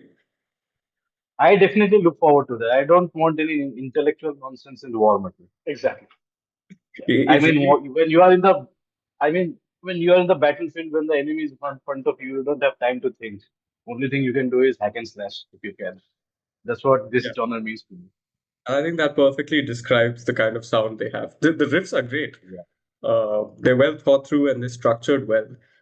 It's just that I can't really explain it the way I can for a Suffering or for that matter, where that is like 200 IQ, 0 IQ. I think what I'm about to say is going to cost me a couple of friendships, at least in the immediate term. But Primitive Warfare is a better band than Revenge. I agree. I'm sorry, 100%. it is just 100%. because you're first, that doesn't make you the best. Yeah. They are the best. They're better than Revenge. They're not the best, but yeah, they're way better than that. See, Primitive Warfare, I feel it's. I will continue. Sorry. No, go ahead. No, I was just going to say, like, Primitive Warfare is fairly a very new band. And I'm pretty sure if asked about influences, Revenge will be one of the influences for the music in the first place. Yeah, I know. They themselves say like they're war metal, and they one of the primary influences is Revenge and Insect Warfare and stuff like that. But for me, I prefer them to Revenge, and I think they're a better band. And I love Revenge. I love that Rosbay cult, all of that stuff. But I love these guys. I just think that they have a more cohesive. Revenge has what, 3 albums, latest being this year, and Primitive Warfare has just one, I think, and one demo. I think they are a very. No, Primitive Warfare they have another album, right, which they came out with last year, They have a demo, 2 splits, and 1 album. One album. That's what I'm saying. They have an EP also, right, which came out in 21. That was the first EP I had heard. The Red. I think that's the demo. It's a demo. No, I think demo was 2019. Then they did that's split an EP. with Complot. Yeah. In 21 or 22, I think it came out. It's a 20-minute EP, if I remember correctly. And right just after that EP came the album, which came out last year. Yeah, Extinction Protocol. Primitive Warfare is like, please. Before you thump me for my. No, I feel they are a very potent blend of war metal and grindcore. And what sticks out also is you can actually make out riffs, because the production it's clean, yet murky and yet not over glossy. Because they have something which I feel Revenge kinda lacks, and that is songwriting discipline. Revenge is just straight up blasts. Fuck you, I will fuck your face off. Yeah. This is what it is. This is intense shit. I don't give a shit what you think about it. But these guys, they are essentially integrating songwriting discipline. Like, you have your riff variations, you have build-ups, you have momentum control and stuff like that. Stuff which I hardly ever understand.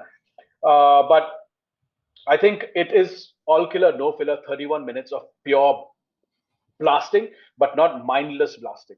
I think I would disagree with you there. I think it is very intelligent music for war metal. But it's fucking fantastic. I just, it's blown away. I feel like Primitive Warfare, if they are a chimp music, then Revenge is like the same chimp on cocaine, probably. That's exactly going what. wild, crazy. Yeah, that's what I'm saying. That's what I'm saying, because Revenge is, annihilation. This is surgical stuff. Yeah, Revenge will not give you time to breathe also. They will straight up for half an hour, they'll keep pounding you. Primitive Warfare, on the other hand, there are changes of moods, I could say. Change of moods as in, like, not drastically like progressive music or anything like that, but changes of mood in terms of a chimp only, you could say. Like, I'll chimp out, but I'll chimp out this way. One band that comes very close to their sound would be Feral Forms. I think some of y'all must have heard of it. But yeah, again, very similar stuff. Great stuff. I think you played it at my place, right? The same band. Yeah, I find it to be very similar, Feral Forms and Primitive Warfare. But I love the fact about Primitive Warfare that they actually recorded this album in a fucking bunker. That's as black metal as it and as war metal as it can get. So I mean, if you like structures and stuff in war metal, sort of death metal, I would recommend. It's an antithesis. It's a paradox. It's not going to happen. No, I understand. But there's another band which is coming to my mind. Again, very primarily death metal, but a lot of war metal structures as well in their songs. This band is called Embrace of Thorns from Greece. Yeah. Yeah, they are really, really, Killer really band. good. I mean, they are, I could say, like, they are a bit more polished, a bit more structured version of primitive warfare, the kind of description that we are talking about. That way, I can, I can understand the stuff that you are talking about. So these bands are coming to my mind exactly the same thing. Fair. Who's next? Cool. So that is me. Okay, I will just show the. So my pick for second pick is Mares of Thrace, the Exile. Okay. Now, these guys are basically two-person band. Therese Lance, who's like the most of the songwriting, plays the baritone guitar and does the vocals, and then there's the drummer. So it's just the two of them. And for me, one of the most exciting, or probably the most exciting sludge band currently in the business.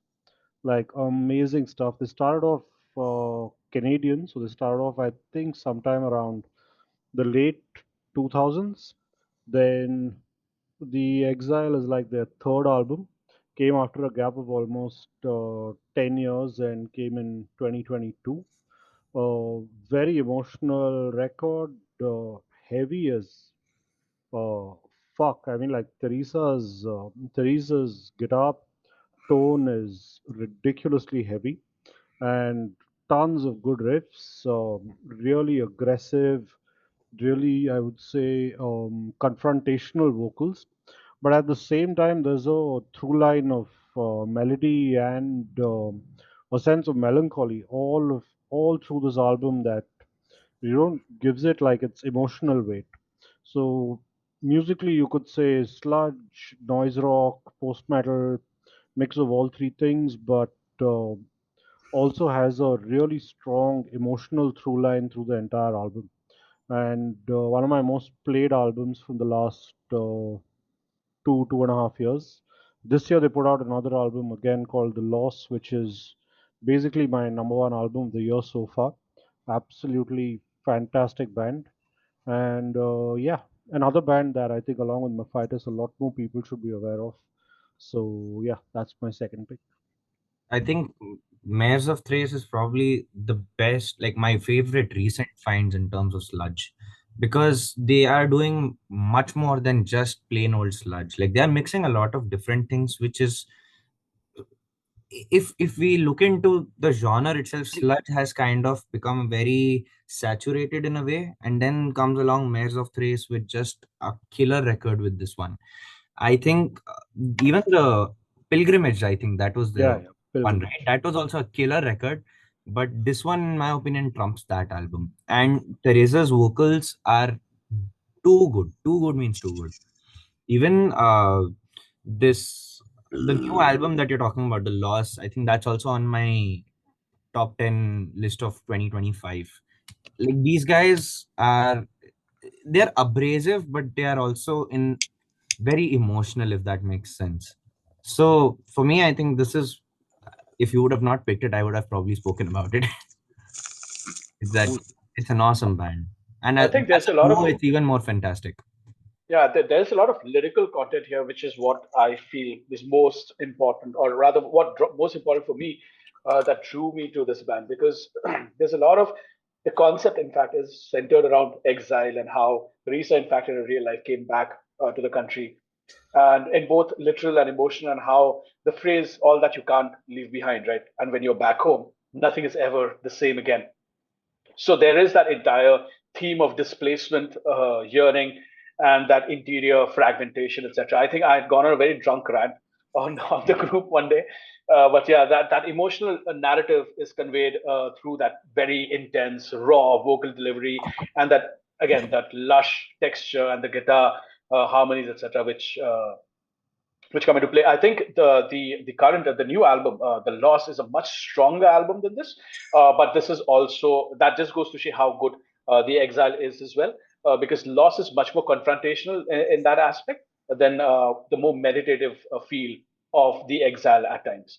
So yeah, fantastic album. Do yourselves a favor, pick it up. Great stuff. Yeah, I think for me, I could say the melancholy of the exile became like translated into rage in the loss. Correct. There was really powerful stuff. Cool. Also, one thing is that the artwork for the Exile is very deceptive. It does not really, like, the moment you look at it, it gives a very those Viking metal sort of vibes, and then you suddenly play this and like, fuck, what is this? Yeah, and It gives a very Viking metal vibe with the artwork of the whole so ship. the entire concept, right, that Abhay Yeah. was talking about, this is like one of the reasons why I love records, but it comes with art and the story and the whole thing. So, like, I mean, that's really like beautifully. Holy Oh shit, crap! that's an awesome booklet. Yeah. Or Yeah, really, I actually downloaded a PDF of this while I was listening to Okay. this. yeah, please so share also. I'll Yeah. probably look into getting this album in CD format. yeah, so Listen. I Abhishek got is like Yeah, go ahead. Abhishek is like fuck on this. Now I'm gonna get into LPs only.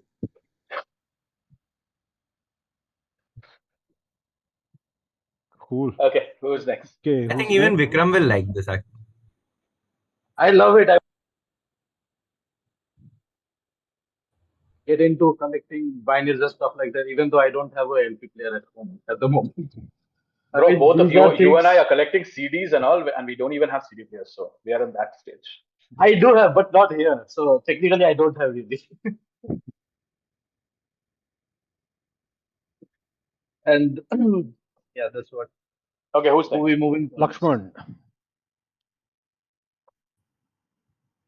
So the second pick is Wormrot Hiss. So this was just a brilliant album, just violent as hell. And they had a lineup change right before this album, as far as I remember. I haven't heard much of their older music. This was my first album, and now they got back together with the older band. I'm a little, unhappy about that because I wanted more music of this sort. So yeah, this album was just Which brand are we talking about? Wormrot. Wormrot. Yeah. So, has anybody heard this one? I am taking the philosophy of if I don't like anything, I'll just keep quiet about it. I need to hear it. Thanks, Satan Lakshman didn't say blood incantation. No, something worse is coming, so which I think our friend, I won't name who, has picked. Oh, Don't tell me he picked Gaslit again. No.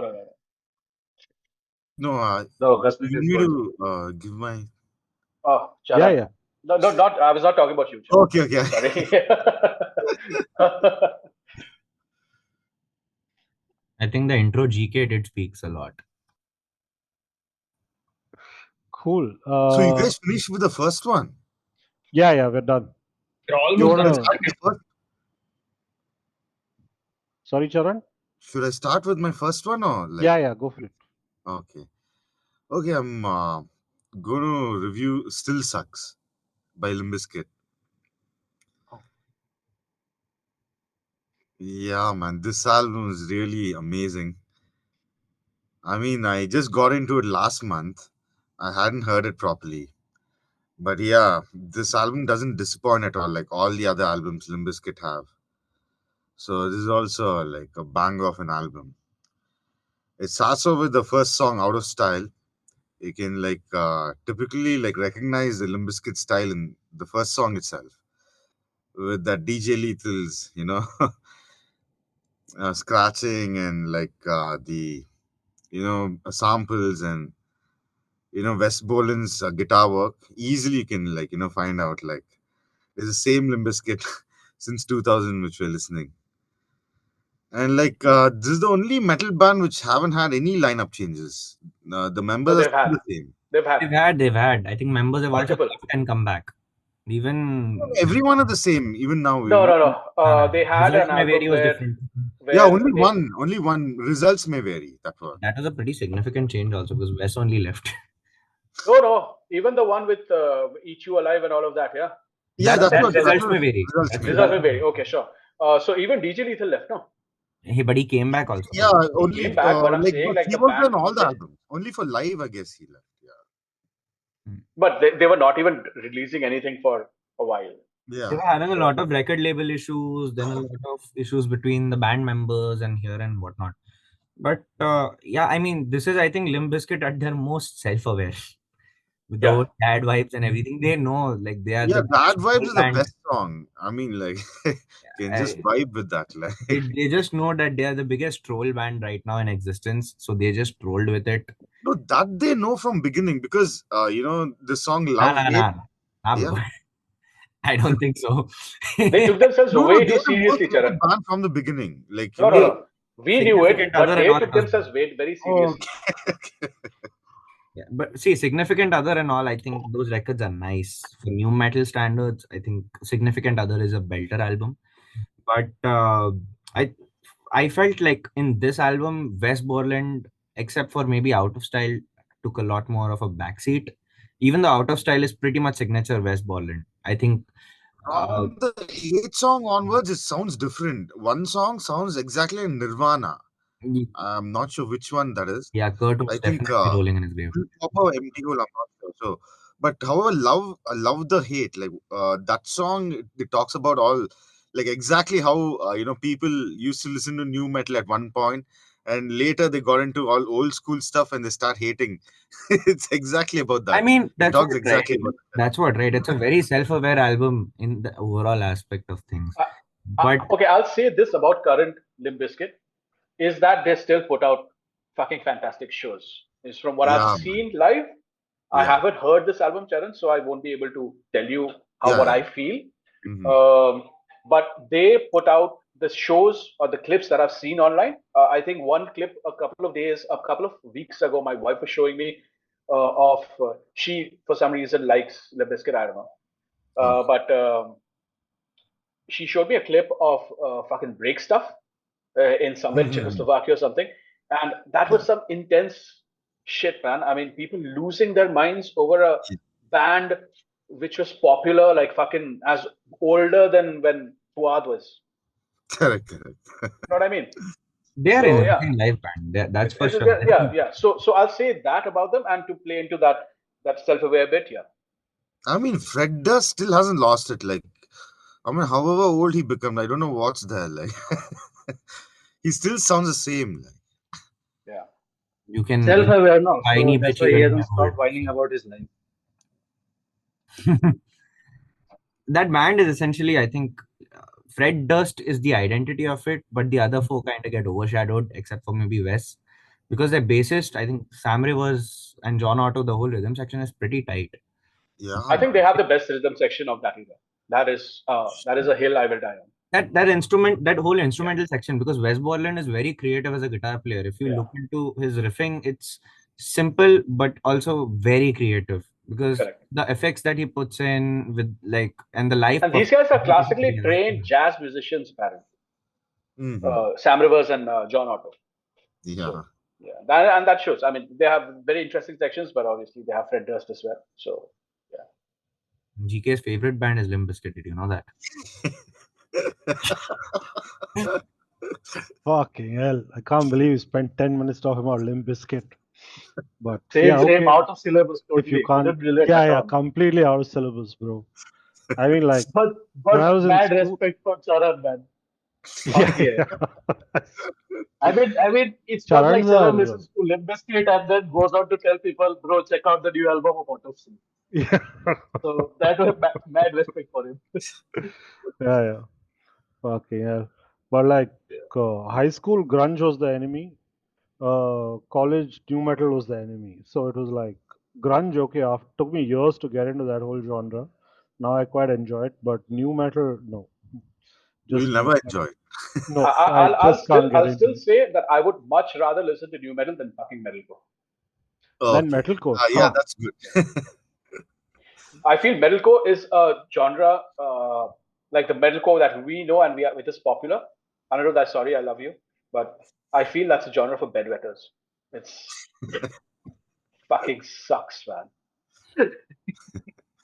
Sorry. So I needed to get it out it's not there. even a metal genre. I feel that same about deathcore, the second wave of metalcore. I feel Yeah, deathcore. That sucks balls. Forget it. That's absolutely not even worth mentioning. Okay, let's move on now. Ford, your pick number 2. I finished my pick. It was Primitive Warfare. Oh yeah. So who are we on? Lakshman. He's done. I think it is Varun and Vikram. Okay, cool. Man, I've completely lost track. Okay, Varun. So yeah, my next pick is one of Southeast Asia's oldest bands, and it is Dusk. Pakistan's Dusk. Fucking absolute belter. One of the oldest doom-laden death metal bands after Dying Embrace. So I discovered on this all band. of us. Sorry? Sorry to disturb, but you laid shit on all of us with this one particular release. So I discovered this band after listening to the split album that they did with Dying Embrace, and this 2022 release is just absolutely mind-blowing. And coming from a country like Pakistan, where this kind of music is not exactly mainstream or easy to make, Dusk have, stayed true to their craft and have put out some stellar material. And with this album, they released something truly powerful and intense that transcends borders and expectations. Like I thought, Pakistan, must be some mid album which I'm gonna forget after listening to it for the first time, but this is really, really good. So what this album basically does is, it puts you through this melancholic atmospheric voyage, combining gloomy doom metal along with the unsettling atmosphere created by the band's inventive implementation of ethnic instruments, spoken word sections along with slow crushing riffs, and topped up with Barber Shake's deep cavernous growls. Just amazing. Everything is, perfectly layered into this heavy doomy sound that feels both old school and fresh. Like it doesn't feel like a dated album, in my opinion. And the standout track from this album is, for me, Ancient Shattered Moon. Almost makes you feel like you're levitating with all those groovy riffs and vocals, just absolutely beautiful. And other standout tracks from this entire album is amazing, but I'll mention some of the best.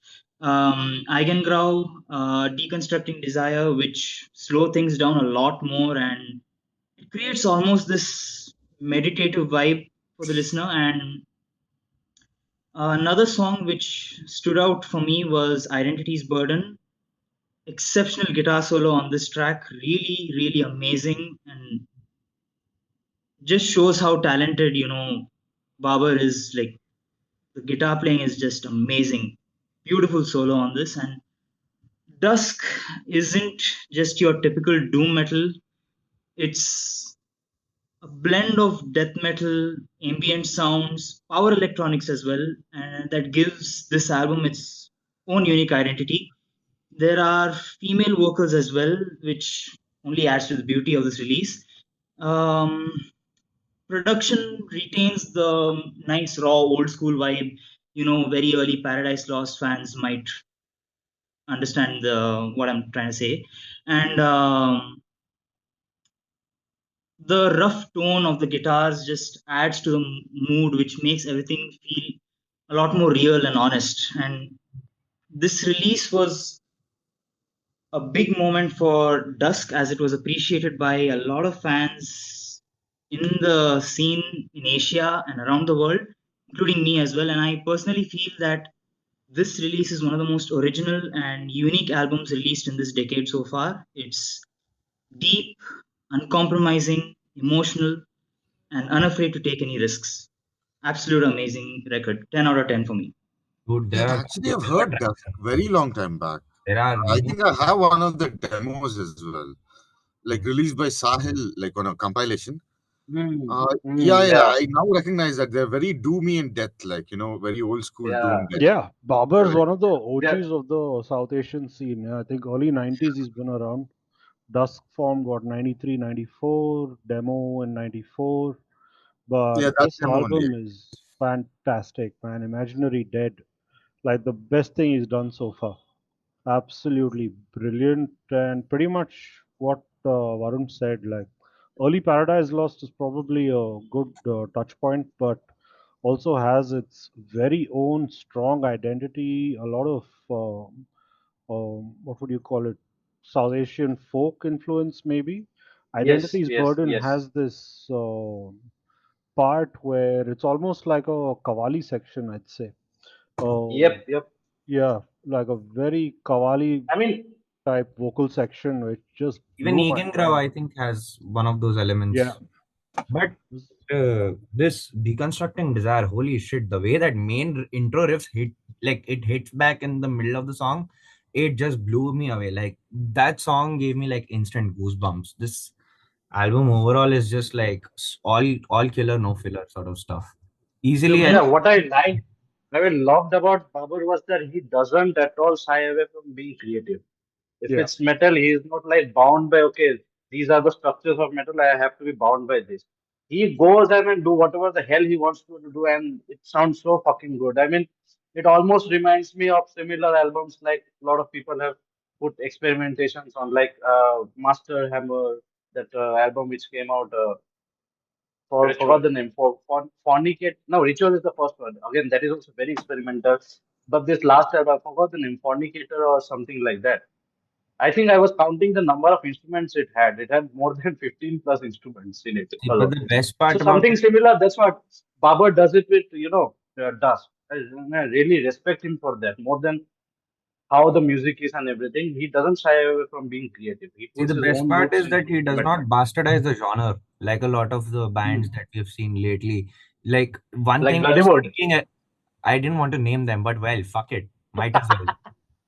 See, the biggest complaint that I always had with all these bands that are trying to add a lot of these elements, ethnic elements and whatnot, is that they forget that they are playing fucking metal, and they just go by the most generic slop that they can offer while adding all that dholaks and what bakwas, basically all of that they add.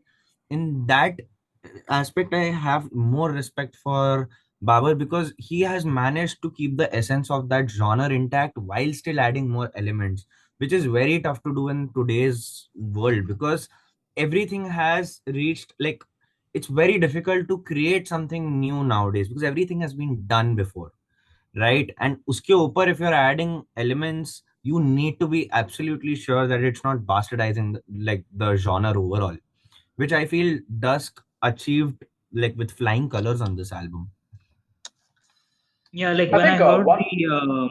the power electronics in the tracks monochromatically reimagined and Twilight Morse code, I was like super surprised because in a doom metal album, the last thing I expect was power electronics.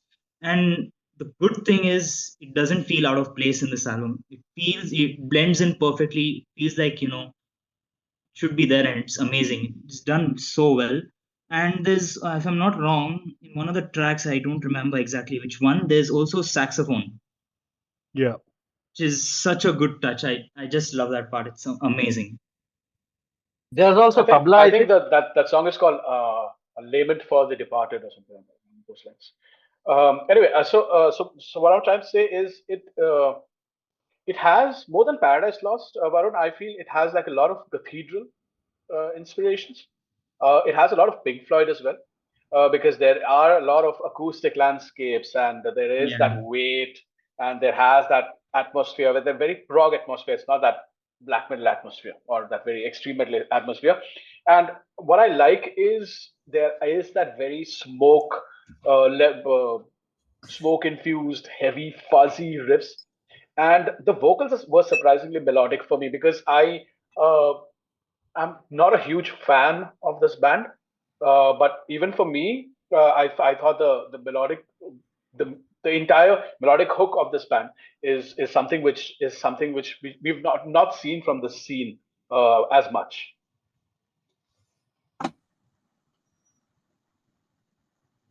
Yeah. But overall, this was a really good pick. Yeah, great fucking album. Cool. Vikram. Actually, Fuad needs to leave in a couple of minutes, I guess. So, Fuad, do you want to get done with your third pick? If that's possible, that'd be great. I'll do it really quick because I have to leave and I don't want to take up other people's time. But my final pick would have been Ultha, All That Has Never Been True, German black metal. I think what's really interesting about them is this band sits for me in between like dissonant and melodic black metal. Because it would be far-fetched to say it's dissonant, but I feel like it has certain characteristics of that, particularly the density that it brings. Uh, and then it also picks up on these triumphant melodies of like melodic black. And it just sort of culminates into this stream of majestic grandeur. I think one comparison I could make is like Brutal Snord's Memoria Vetusta 2 for the melodic aspect. Uh, it even has like a saxophone section similar to what Varun was talking about on Dusk. Uh, some sections that just sound spiraling, like dissonant, lots of tension which is released, and just great riffs. There's a great section on bass section on some of their songs. Yeah, one of my favorites. I was contemplating this and Stormkeep and Vehemence, but it ended up being Ultha. But yeah. I like how introspective Altha's all of their albums are. This is the third part of their trilogy. The first one being Converging Sin, second part being Inextricable Wandering, and then All That Has Never Been. What I feel is, for me, it felt like the 7 stages of grief. The entire album is that I felt, because there are elements of grief in the lyrics. There is attachment songs about that. There is trauma. There are songs about acceptance and letting go and stuff like that. So I think it's a perfect balance of nuance with very muscular and very extreme heavy music. Because this is, while people might, and I completely understand if people call it atmospheric black metal, it's not. It's not even dissonant black metal, like you rightly mentioned. It exists somewhere in that vacuum, and there is nothing like it. Maybe Urfaust, to an extent. If you look really, squint your eyes and look really, try too hard, maybe some parts of Urfaust play into that. Maybe some bits and parts of Tombs, especially the Savage Gold album. But I feel it's one of the more powerful albums, emotionally resonating albums of the past 5-6 years. A tremendous album. You can't, again, another of the albums where you can't take just one song and listen to it. You have to listen to it as a whole because it's a journey. An absolute highest of the recommendations for Ultha. Definitely a very strong melancholic vibe. And yeah, I just want to say that it was great catching up with you guys. A lot of great fun, and hope to join similar discussions in the near future. But yeah, cheers, guys. Thanks for having me. Thanks, Fuad. Cheers, Fuad. Okay, Vikram, pick number 2. Yep. So my pick number 2 would be Hate Forest, as I was talking about during the initial section of this podcast. So this is one band which has been one of the top favorites since the last few years. I remember the first time I heard the first intro riff of Purity, and it totally blew me away because I hadn't heard such cold-blooded ambient riff ever. I don't think before that I had ever heard anything like that. So yeah, it just blew me away, and I became a fan of not only Hate Forest. I kept digging in, and I found out romance other bands like Blood of King Godrok and stuff like that. Right? So yeah, that's how I became a fan of this band. So I'm going to talk about the release which came out in 2020. It's called Aara of the Centaur, and yeah. So basically, as I was saying, this band sounds like as I was saying, like cold-blooded, very mythic kind of band, kind of sonic output they put out, and especially in today's modern black metal bands that are coming out. I mean, Hate Forest definitely it stands out for me. They don't generally go the usual Satan and Antichrist way. Also, their lyrics are mostly um, Indo-European mythology and historical warfare and stuff like that, which is something that I myself very interested in. I mean, bands having these kind of things, I get drawn to them naturally. Yeah. So basically, Hour of the Centaur continues the same legacy of mid-paced meditation, trance sort of guitar riffing, trance sort of black metal, which is it sounds like it's carved from literally stone and ice, and that's sort of stuff. Uh, yeah, that's pretty much about it. I mean, I can honestly not go on and on about this album, but because again, just like my first pick, it's pretty much straightforward. But it's the ambient and the atmosphere that Roman creates with the band that is what really stands out for me. It's very stoic in nature. I mean, I literally consider Hate Forest as the stoic warlords of black metal, current modern black metal. If that makes sense. So yeah, it means a lot. I mean, there is no what do you say? There is no modernity as such. Then there's no flashy modernity. There's no like emotional overreach like what we get from other black metal bands. Also, mostly most modern black metal bands. It's straight up. It's nothing like that. It's just cold, raw, and it's just raw conviction. That's about it. And that's what So, I mean, it might sound simple and yeah, common to you, I don't find these traits and themes in yeah, much of bands nowadays, uh, particularly from the modern black metal bands uh, that have come out. So that way, it really stands out. This band particularly, really, really, really stands out for me. I mean, it triggers sentiments and emotions which no other band does. It's very heroic in nature, very cold again in nature. So yeah, I really, really love this. And they just came out with the last album a couple of days back, couple of weeks back. I'm yet to check that out, and probably if that totally immerse myself into that album and check it out properly, that would probably I would have probably picked that album only into this top three. But still, to be safe, since I have heard Hour of Centaur way, way, way more than the current album, I would go with Hour of the Centaur. Brilliant album, brilliant composer, no doubt.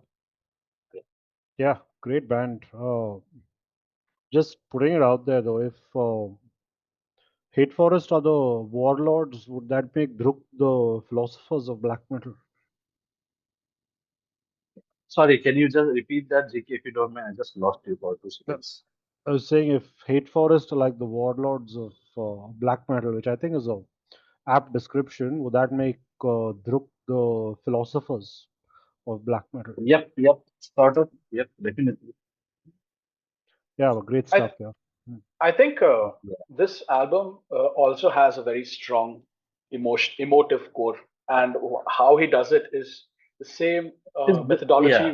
which Bagua uses, and that is through repetition. There is a lot of repetition here in a Yeah, good that's what way. I said. Like very meditational stuff. Very Very meditative yeah, music, exactly. yeah, And I don't think no other band is a better representative of Slavic uh, fury and that warrior culture of that land better than Roman Sanko, and because this draws from his experiences. Drutha, I think, is more of the philosophical aspect of it. Uh, Blood of Kingu is more the ritualistic, the paganistic, the old world.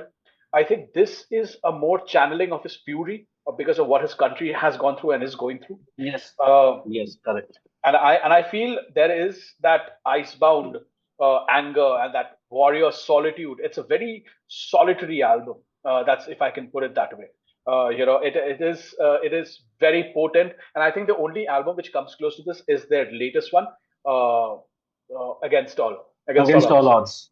Against all odds. Yeah. That I think that is their masterpiece. I think that it's tremendous, and it probably has to do because it's more organic in nature. It sounds like a real person is behind the kit, and there is an actual real rhythm section behind it.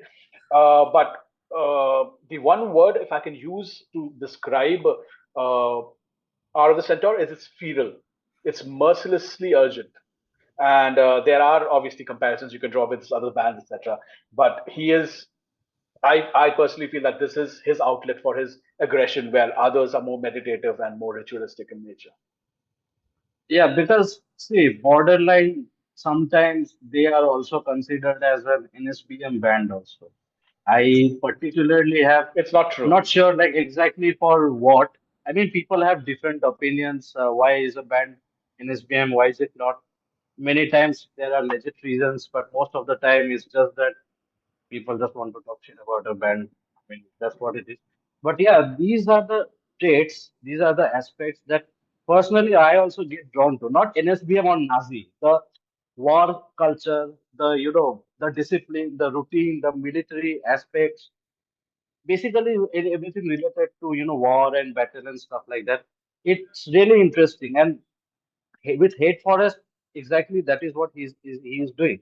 He is delving into subjects which are related to history, which are related to, as I said, Indo-European mythology and stuff like that. And Yeah. so that's what, like, it's a very interesting subject. Very, I mean, personally, as I said, it very much draws me towards it because it's very heroic. There's a certain military aspect which I love about it. But yeah, certain times what happens is there's a thin line probably which they cross and they get labeled as NSBM or Nazi and stuff like that. Why am I mentioning is that is because if there are not serious allegations regarding Nazism or anything like that, and people can keep that sentiment aside and check this band out, with open-mindedness. This band has a lot to offer, like a lot to offer. This I hate think forest can send you into spaces or realms mentally or spiritually that is hard to describe also, because as I said, like the first riff of purity, it makes me furious in a very positive way, not like I want to go beat up somebody, but it triggers that emotions, like war kind of emotions, like yeah, I'm ready for a war. In your head only you keep thinking about such scenarios and stuff like that. So that way it's very powerful and very evocative. And hate forest, I would say. Well, I think just one small thing, GK, before we move on. One biggest bed bug that I have, and something which triggers me, and not a lot of things do, is when band get mislabeled as NSBM or RABM or whatever it is. Because then you're fucking with people's livelihoods, and and when you are see what is NSBM is something which you need to understand. Is it a person's ideology which makes it NSBM, or is it the actual music? Because if you look at music of Hate Forest, Drutha, or even Blood of Kingu, it has nothing to do with NS or anything of that sort. Secondly, you come to what his personal beliefs are. Roman Sanko is a history teacher. Okay, and Correct. he comes from an area of Ukraine, or rather his land.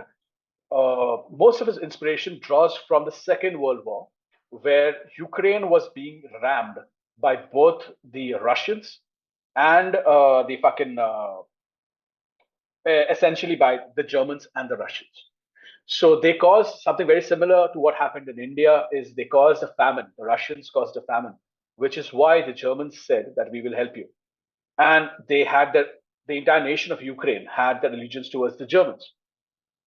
So before we go ahead and start name dropping people as NSBM and Nazis or whatever, I think knowing a little bit of history, why certain people are a certain way, goes a long way, because this is music which is not for someone who is just going to play it at the background.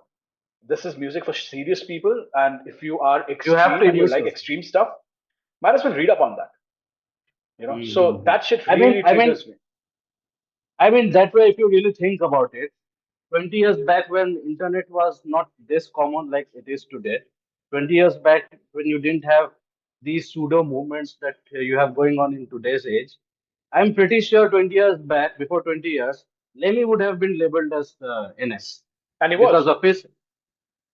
of his interest. He was not Nazi as per se, but he had interest in World War, collecting World War, sovereign, Yeah, basically memorabilia. medals and stuff like memorabilia and stuff like that. It's not that he supported Nazism. It's just that he loved history, and whatever has happened. You cannot go back into the past and change it. But whatever has happened, that's a past. That's a part of your past, right? Past of either your past or world history's past.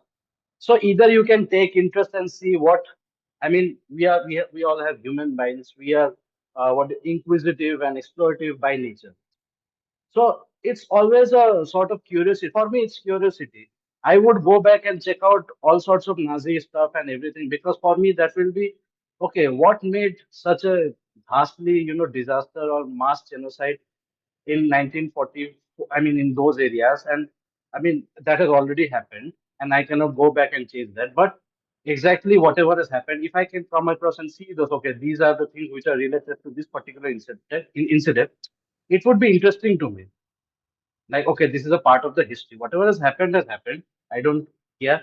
That is the past. But it's something that has happened. And for that matter, I have interest to check out, okay, exactly how that genocide was, executed. What was the planning behind it? Definitely it's interesting for me. And in the same way, I'm pretty sure it's interesting for many people. Now, what happens is in this interest only many get labeled as, oh, you're a Nazi because you have interest in that. No, there's a difference. I don't want to go out and kill people. I just have interest in the war memorabilia, facts, history, whatever has happened. Yeah, That's what. and I think especially today with black metal.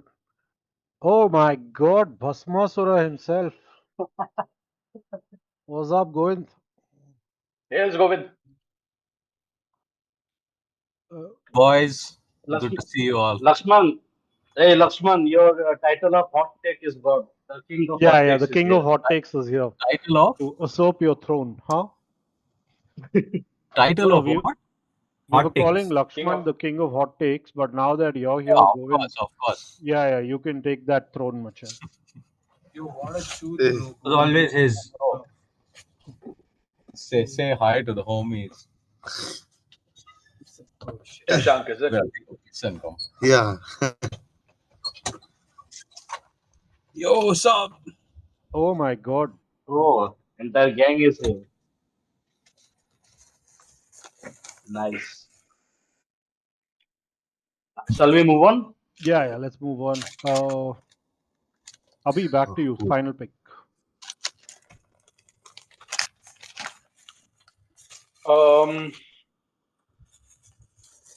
I'll keep with the with my self structured and self declared topic of the day.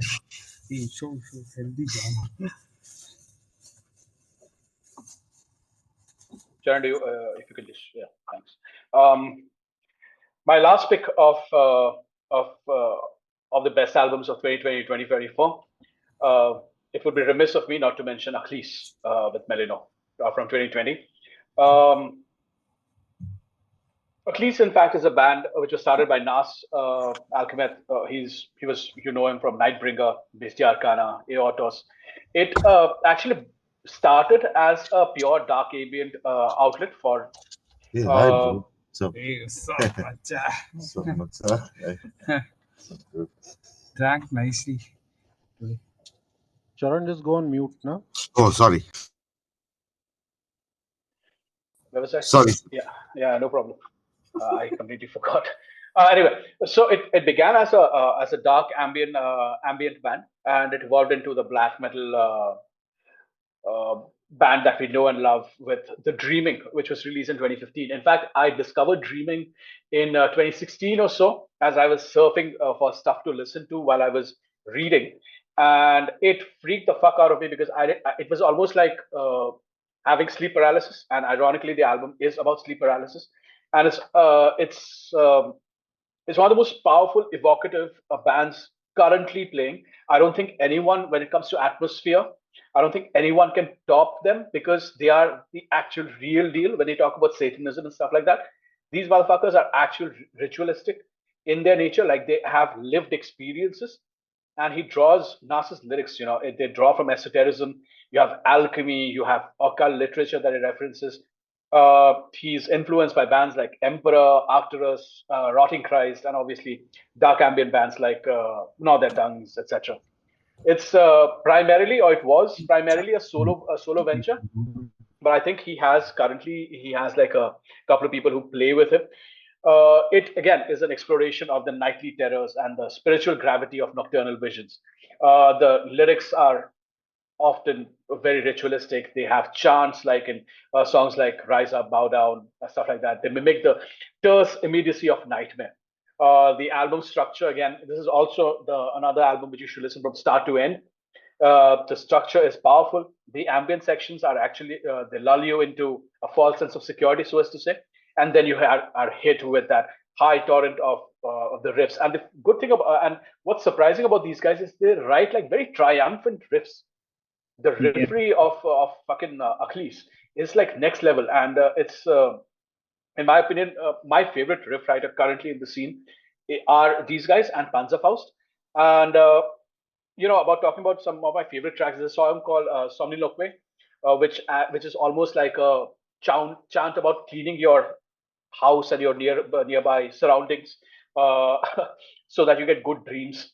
There's a song called Pignalion, which has like this amazing chainsaw, fucking almost this Sunshine Studio-esque tremolo, with an embedded poem about sleep paralysis, and stuff like Affiliatus, which I think is their Seek and Destroy, which is basically just piercing black metal tremolo, chilling intensity, and classic Nightbringer style aggression with a dream logic surrealism. I think there is nothing which comes close to Achilles currently. They are currently my favorite band of the scene. I may wax eloquent about the esotericism of Titan Blood and the brutality of something like a Revenge or even Primitive Warfare. But when it comes to the real deal, I think Achilles is head and shoulders, at least for me, above every single band currently. Best band in the scene, bar none. One of the best albums you'll ever listen to in black metal, Merino. If you haven't, please go and check it out. Tremendous. Absolute masterful. I was speechless when I heard this album first. Oh my God, dude. I couldn't say. It's a masterpiece, man. Because I remember, and this is a judge, maybe I judge it that way. I remember exactly where I was when I heard this album. You know what I mean? So I know the exact thing that I was going through, what I was thinking, where I was, and it has still stuck with me. And I still think, like, I love House of the Black Geminis. I think it was one of my favorite albums of last year. But this is just different gravy, man. I mean, fucking Melino is just next level shit. Also, I've been to see them live. Apparently, they played at 2:00 in the morning. Yeah.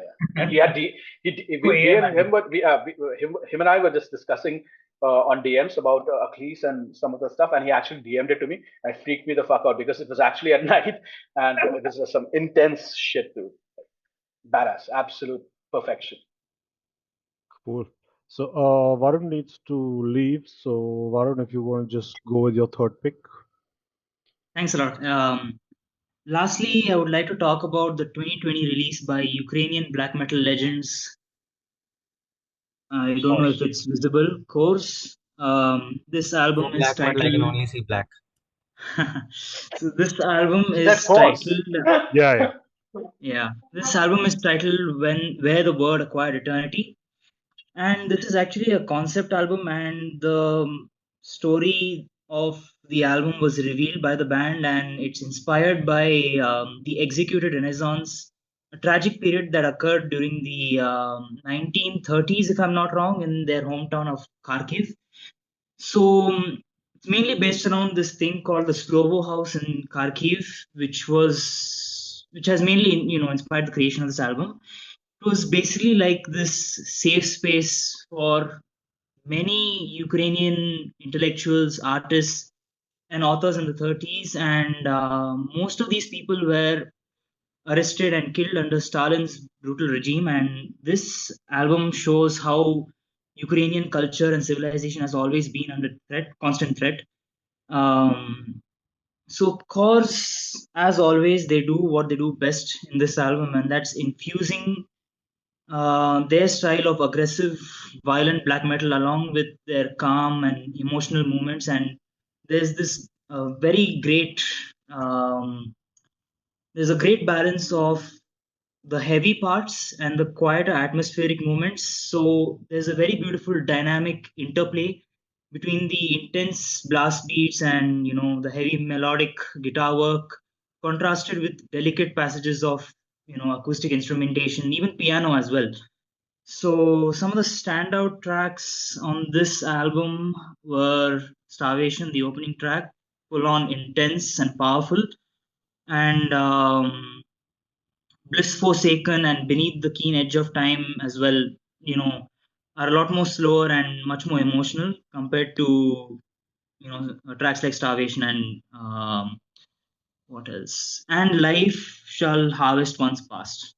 That's another really intense track from this album. And the vocalist Jervis delivers quite a powerful performance, and alternating between moments of deep and clean melodic singing, which adds to the contrast of this album's soundscape. Production is clean and powerful, and all the instruments and the musicianship all work together so perfectly, and it supports the story so well. So this album has basically turned the painful history of Ukraine into something so beautiful. Like, for those who haven't heard this album out, it's absolutely beautiful, really amazing, has this amazing melancholic vibe to it. And I would say this album is on par with Khors, some of Khors' best albums like Return to Abandoned or Mysticism. Absolutely amazing stuff. So for fans of Kroda, Druk, this band is a must listen. Definitely do not miss out on this album. And it's also a tribute to all the artists and intellectuals from Ukraine who lost their lives for no reason and were silenced. So yeah, this is my brief explanation of Khors' latest full length. Yeah, top class band. Yeah, really, really good stuff.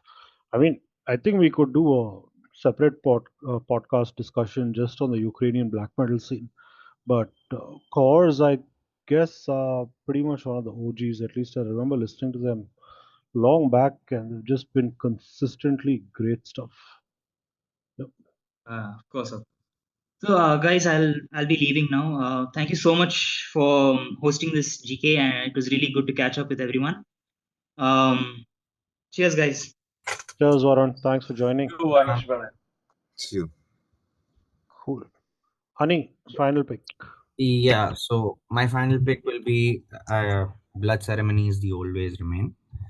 So I've been a fan of Blood Ceremony since their first album dropped, and this album has come after like a 7-year gap between this album and the previous one. So usually I like the doomier side of Blood Ceremony more, and in this album they completely stripped the doom aspect of it, and they went more into the psychedelic aspects. But they have entered into that progression really seamlessly, in my opinion. I think Alia's vocals and the lyrics written are like amazing. In the tracks like Ipsissimus, Lollivelos, then even Bonfires at Bellacum are like amazing, amazing tracks. Especially Bonfires, because it just starts off as a completely different song, and then it has this amazing crescendo, which I feel is one of the best songs written by Blood Ceremony in like throughout their tenure. And fuck, even the CD is bloody beautiful if you look into it. But yeah, I feel this is not metal per se. It's bordering. It's that rock and metal blur, that line blurred between rock and metal. But it's a very well executed mix of psychedelia and occult rock.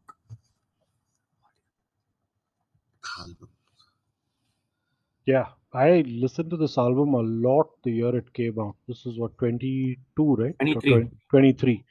Yeah, and went back to it recently and didn't like it as much. But yeah, I think they pretty much put all the metal away, right? For a lot more. Yeah, this is a very power pop type record, actually. If you look into it. 60s, 70s, 60s, 70s power pop. mixed with folk, Yeah. a little bit of rock. Maybe some of the Tull stuff is still there. Yeah, and it also has a lot of Canterbury scene sort of stuff. So the whole old psychedelia, jazzy bits here and there. Maybe, I don't know, maybe. But yeah, It was, yeah, like I said, though, I really loved it when I heard it initially, the year it came out, and now when I revisited it, it didn't really work like as well as it did when I first heard it. For me, this was, I think, my favorite album from 23. Yeah, This, yeah. I remember talking about this one a lot with you, yeah. yeah, because this, it's still, for me, it's still very fresh. Mm. Of course, it's not anything close compared to, say, like the eponymous Blood Ceremony album. Yeah. It stands on its own, I feel, in a very convincing manner. That's where I am with this one. I have a controversial take. Yeah, Or yeah, a go for take. it. I think this album is not great. The only reason for that is, I'm sorry, Ani, I meant nothing personal, but yeah, I just feel that when it starts off, it's great, and I heard a bunch of this album multiple times. Even recently, when you picked this, I went back on it just this week when I posted on the group, and I thought like maybe back then I was not as my ears were not as trained. I didn't enjoy it as much because I feel the gimmick gets old very quickly. Because there is not a lot of I hate to use another Faizan term. There's not a lot of anchor. That heft is not there because it's very airy. It's very wispy kind of music. Camera. You take away that the flute and all of the bells and whistles. I don't think because see, for me, if I have to listen to this kind of music, I would might as well listen to Devil's Blood. You know what I mean? So Devil's Blood for me, when it comes to this type of music, is has much more meaning to me rather than this because after the third song and after the third flute solo, I think that charm kind of dies down. That charm kind of like goes away. It's like, okay, fine, yeah, fucking yeah, Alia can sing. So what? Abhishek, since you brought up Devil's Blood, I thought you also you felt that this whole trend in the late 2010s onwards, when this whole female-fronted occult rock Yeah. trend started, that many people were just relying on just the fact that it's a female vocalist with some like mildly occult sounding music, and like I personally like I like a lot of old school like doom, but I feel that wave that whole started was just like the same of many people doing the same thing over and over, and there was nothing very distinguishing about any of those bands. So Yeah, I kind of agree with you.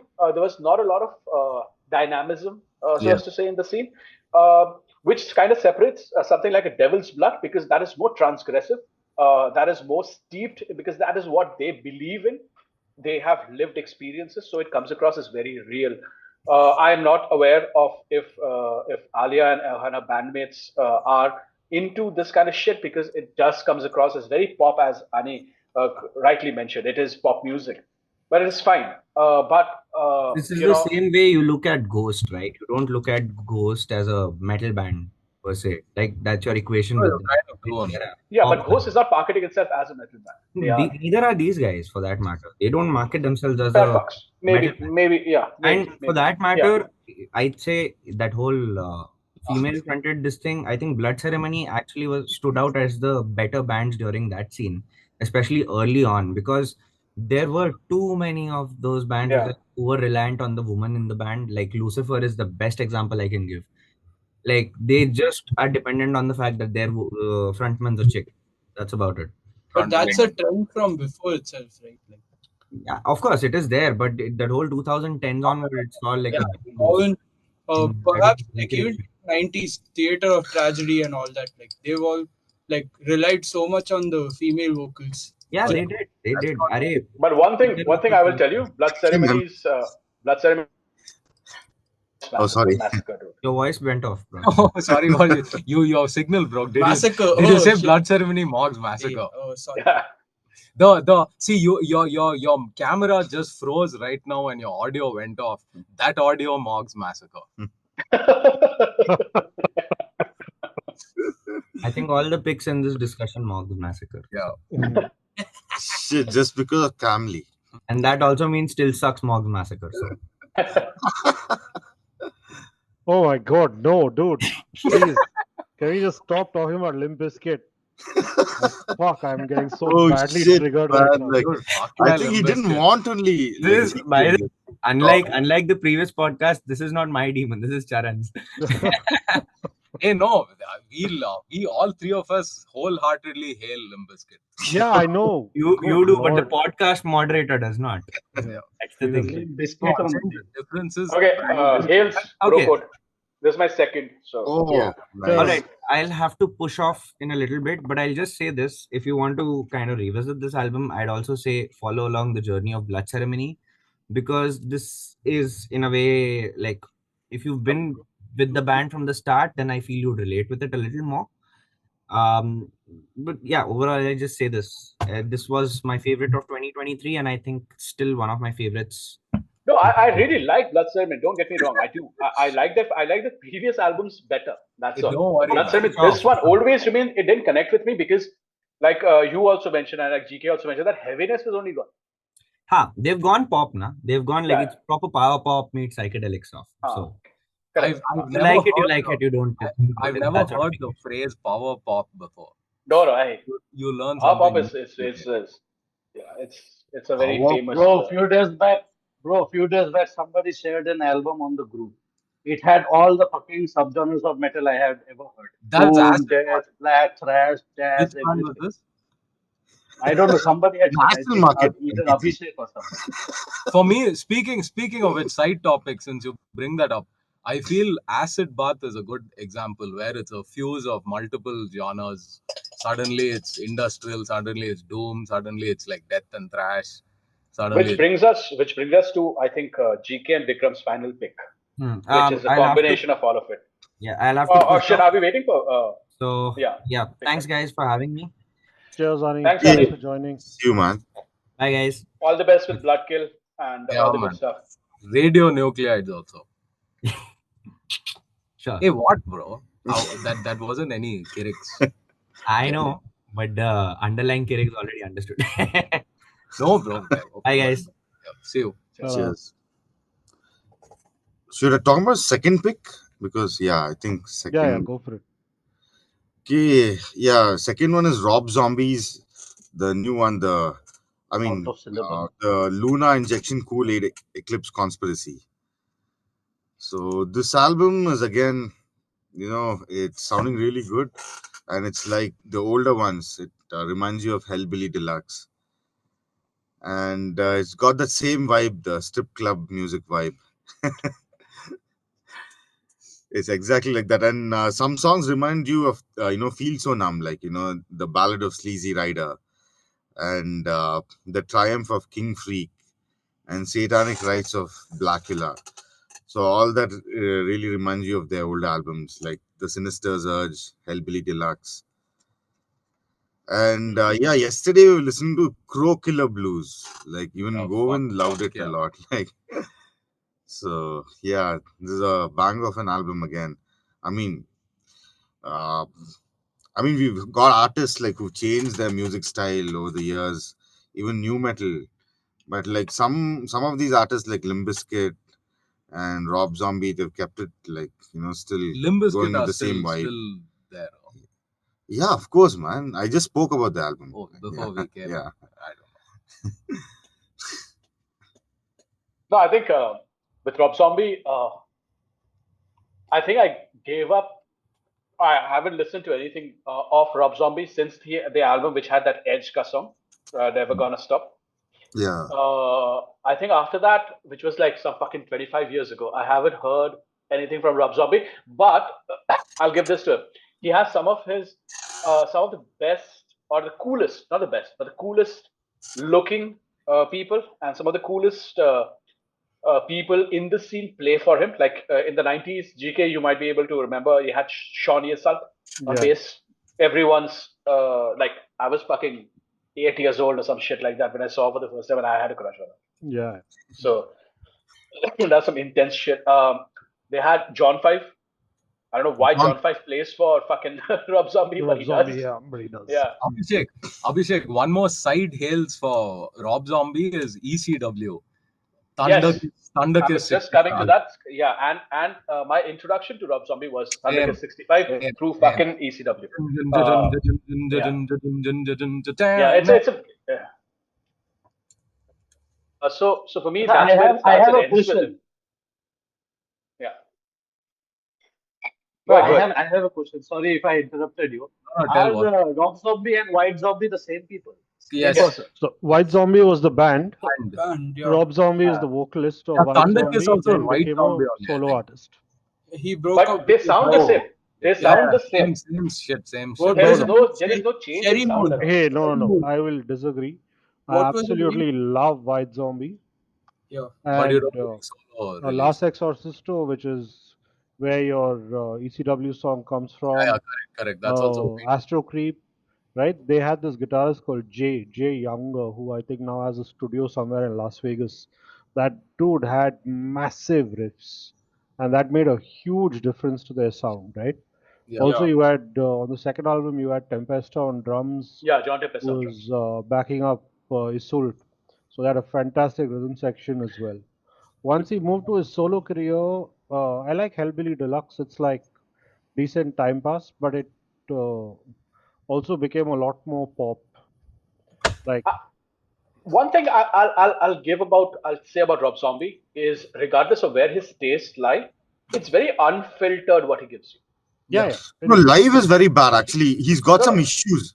No, I'm not talking about live at all. I'm saying like whatever his influences are, he will never divert from that. With the Rob Zombie album, you know exactly what you're getting. You know what I mean? Yeah. So, for example, he has that Kiss influence. You will get that in his music. He never has diverted from that staple. He has that very strip club music. He'll never divert from that. And plus, I love Rob Zombie as a director more than a musician. I think he's a fantastic, underrated horror film director. Which is House of Thousand Corpses. I haven't seen Devil's it. Rejects. House of Thousand Corpses is fine. I think his magnum opus, so as to say, is fucking Devil's Rejects too. That Absolutely. movie is I haven't killer. seen any of it. No, yeah, you have. Dude, watch the Devil's Rejects. It's tremendous, badass movie. Like And really, best really use of Freebird in a movie. Oh, ever. dude, yes, fucking yes, the best use of pre-word in a movie ever. Like when that scene hits you, like it hits you deep, man. Don't give spoilers. We'll see it. Yeah, no spoilers and all. Just watch. So, okay. Vikram, awesome shot, by the way. Yo, thanks. Cool. Okay, my final pick. I think we can all talk about this one. Dodine's Guard's Black Medium Current. Absolutely one of my favorite albums from the last 4-5 years. Probably my number one pick. Fantastic band, has been right from the debut, which was what, late 90s. But yeah, this album, it's just, you could call it futuristic and industrial, whatever.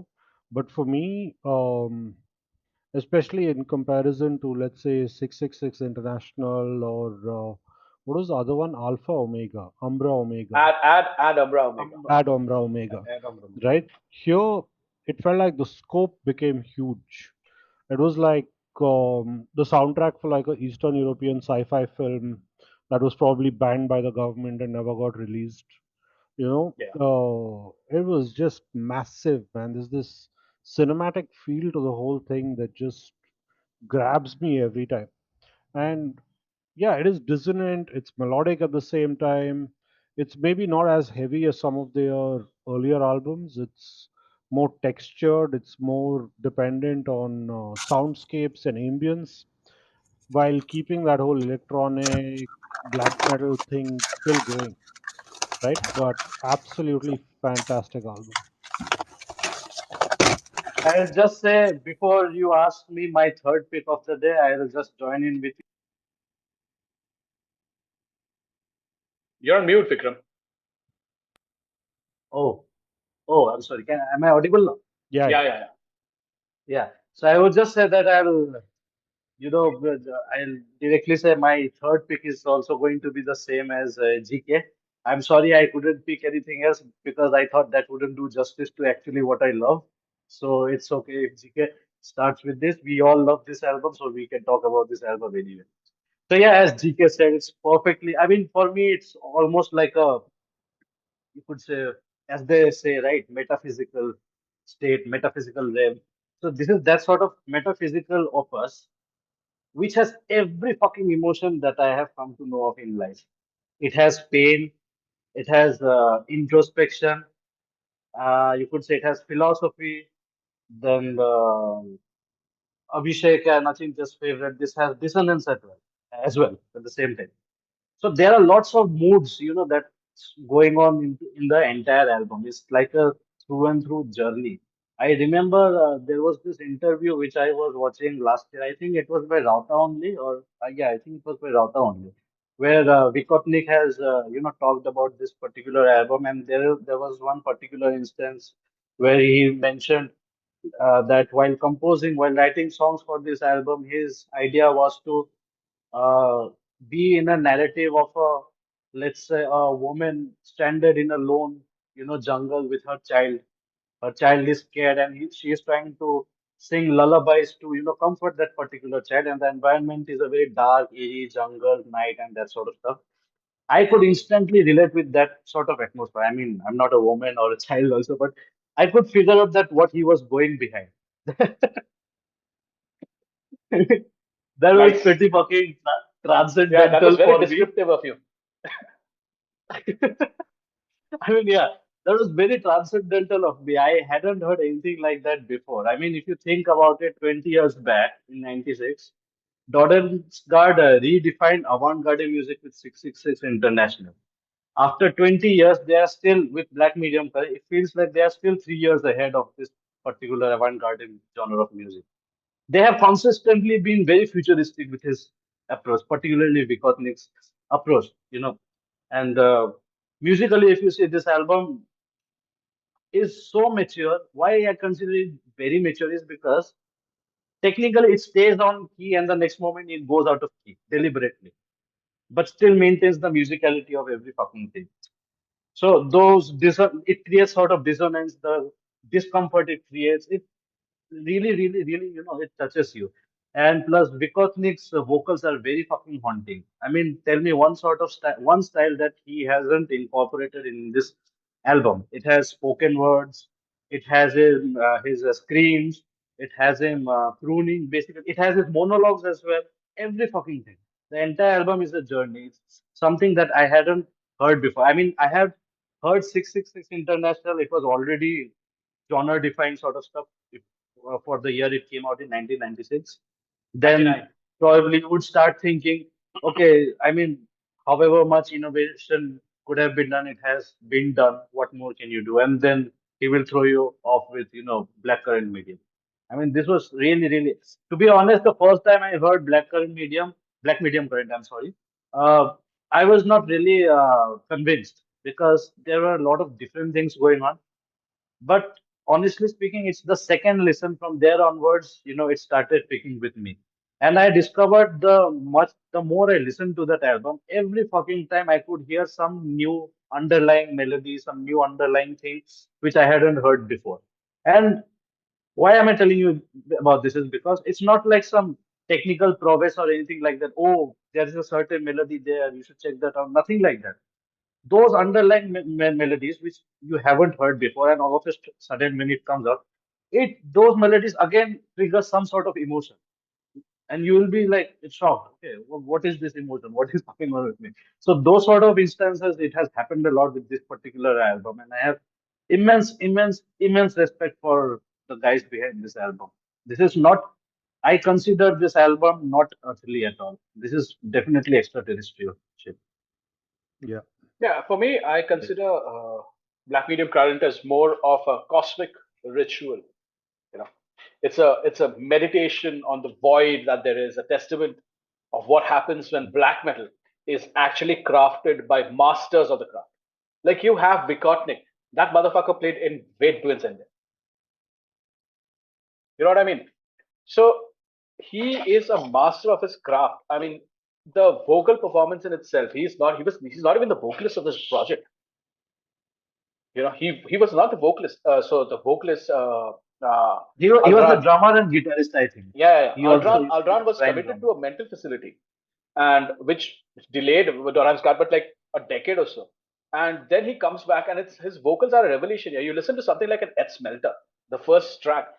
All of a sudden, you are hit by, after all of the black metal madness, you're hit by fucking Motown-esque chorus. There is an entire section of that. I mean, then you have Interstellar Nexus, where there is industrial music, there is prog rock, there is alien stuff which bears. There is no definition of that. There is a song called "It Does Not Follow," which is fucking Pink Floyd on acid. It has like it has Pink Floyd, it has Alvar, it has naturally Exactly. Webbo and Sende, every fucking thing. Exactly, and then there is a song called one of my favorite songs. It's called Requiem Aeternam. It's essentially a very piano-driven, very tender. It's the epilogue of essentially of the album, and it's you're right, because this will take you on a journey. Again, another album which is not meant for a casual listen. Yeah. At all, not at all. You have to No way. stick with it. You have to listen to the entirety of the album and one go, because this is like genius at play. It's one of the greatest albums of all time, though maybe a little bit lower than 666 International, but that's just just me. Because 666 International, when I heard for the first time, it's probably that bias which plays into the play. It just blew my mind. I mean, I didn't think like black metal could be this. You know what I mean? And this, I feel, is the final form of that. Very matured, very much more. Yeah. I mean, 20 years have passed. Of course, as a human, they have learned also as human beings. So all those experiences, knowledge, all put into this particular album. Really, I mean, it sounds definitely like that. Yeah, there is a theremin solo and all. Yeah, now that I think of it, like who does shit like that? I mean, that's like some peak prog exploration. Like if Stanley Kubrick, just sticking with since I can see Charan, I was just talking about films. If Stanley Kubrick had to make black metal, this is what it would sound like. And that's as big of a praise that I can give it. I mean, this is like intellectually a very intellectual album. Can you hear me? Lost you, bro. Huh, you're back. Yeah, what I was saying is like it's a very intellectual album with no pretense at all.